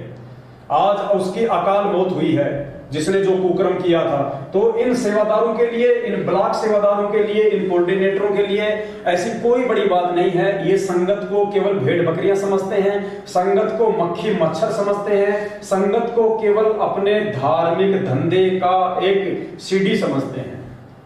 और वो मूर्ख व्यक्ति है, वो ज्ञानहीन प्राणी है, जो इतना समझने के बावजूद भी, इनकी इतनी उल्टी और मनवश काल प्रेरित घटिया हरकतों को देखने के बावजूद भी, और आए दिन उन घटिया हरकतों के चलते जो इनकी मृत्यु हो रही है, इन सब बातों को नजरअंदाज करके, आंखों पे काली पट्टी बांध के, फिर भी इन्हीं मनवश कुकर्मी लोगों का साथ दे रहे हैं और अपने आने वाले आध्यात्मिक क्षेत्र में, अपने भविष्य में, अपने जीवन में कांटे बो रहे हैं। तो ये कोई बड़ी बात नहीं है। लेकिन समझदार वो होगा, अच्छी आत्मा वो होगी, सदगुरु रामपाल जी भगवान का कृपा पात्र भगत वो होगा जो समय रहते इन सभी ज्ञान विरुद्ध घटिया हरकतों से शिक्षा लेते हुए संभल जाएगा। जो सतलोक आश्रम मैनेजमेंट हरियाणा को, जो कि काल प्रेरित है, सदगुरु रामपाल जी भगवान के यथार्थ 13वें कबीर पंथ को उसका सत्यानाश करने के लिए, उसको बर्बाद करने के लिए, लोगों को इस मार्ग से तोड़ने के लिए आया हुआ है। अच्छी आत्मा वो होगी जो समय रहते सात संगत से जुड़ जाएगी, सत्सेवकों के वीडियो देख के नीर खीर का निबेरा कर लेगी और इस बात को अच्छे से जान लेगी कि यदि आज आपका भला हो सकता है, यदि आज आप निसंशय होकर भक्ति कर सकते हैं, सदगुरु रामपाल जी भगवान के सही मानने में आप उनकी शरणागत हो सकते हैं, आप अपने आप को एक अच्छा सुयोग्य भगत कह सकते हैं, तो सिर्फ और सिर्फ सात संगति से जुड़ के ही ऐसा संभव है, दूसरा उसका कोई तरीका नहीं है। तो पुण्यात्माओं, इस प्रकार की घटनाएं आपकी आंखों के सामने घटित हो रही हैं।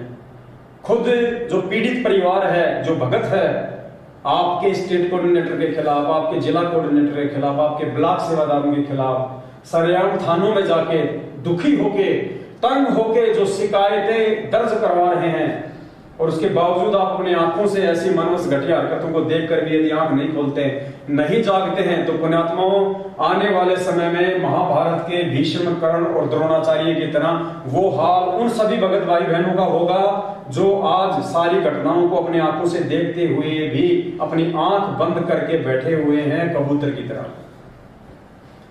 तो आज के लाइव संघ समाधान में केवल इतना ही, और आज के इस वीडियो के लिए हम सभी भगत भाई बहन परमपिता परमात्मा सदगुरु रामपाल जी भगवान का कोटि कोटि दंडवत धन्यवाद करते हैं। परमात्मा फिर से हमें एक मौका दे भाई बहनों के बीच में आने का, साथ संगति का, लाइव संघ का समाधान का। तो आज के वीडियो में केवल इतना ही, और बाकी बातों के लिए फिर परमात्मा हमें कल फिर से एक मौका देंगे, एक समय देंगे, सभी भगत भाई बहन आपस में मिलके, और हम इस विषय पे चर्चा करेंगे ताकि हम गुरुदेव के हिसार जेल से बाहर आने तक कोई भी गलती ना करें, और वो गलतियां करके हम किसी भी समस्या को, किसी भी घटना को न्योता ना दें, किसी भी घटना को आमंत्रित ना करें। हम परमेश्वर को भी प्रसन्न करें, हम मर्यादा में रह के अपनी भक्ति भी करें, जिससे हमारा भी आत्म उद्धार हो और हमारे गुरुदेव भी हमसे जो है प्रसन्न हो। तो आज के लाइव संघ समाधान में केवल इतना ही। जाते जाते आप सभी भगत भाई बहन वीडियो को ज्यादा से ज्यादा शेयर कर दें, और इस वीडियो को आप जी इस फेसबुक के पेज से डाउनलोड करके आप भगत भाई बहनों ने जितने भी यूट्यूब चैनल बना रखे हैं उन सभी यूट्यूब चैनलों पे डाल के आगे से आगे उस वीडियो को शेयर करें। सत साहिब बंदी छोड़ सतगुरु रामपाल जी भगवान की जय हो। सत साहिब।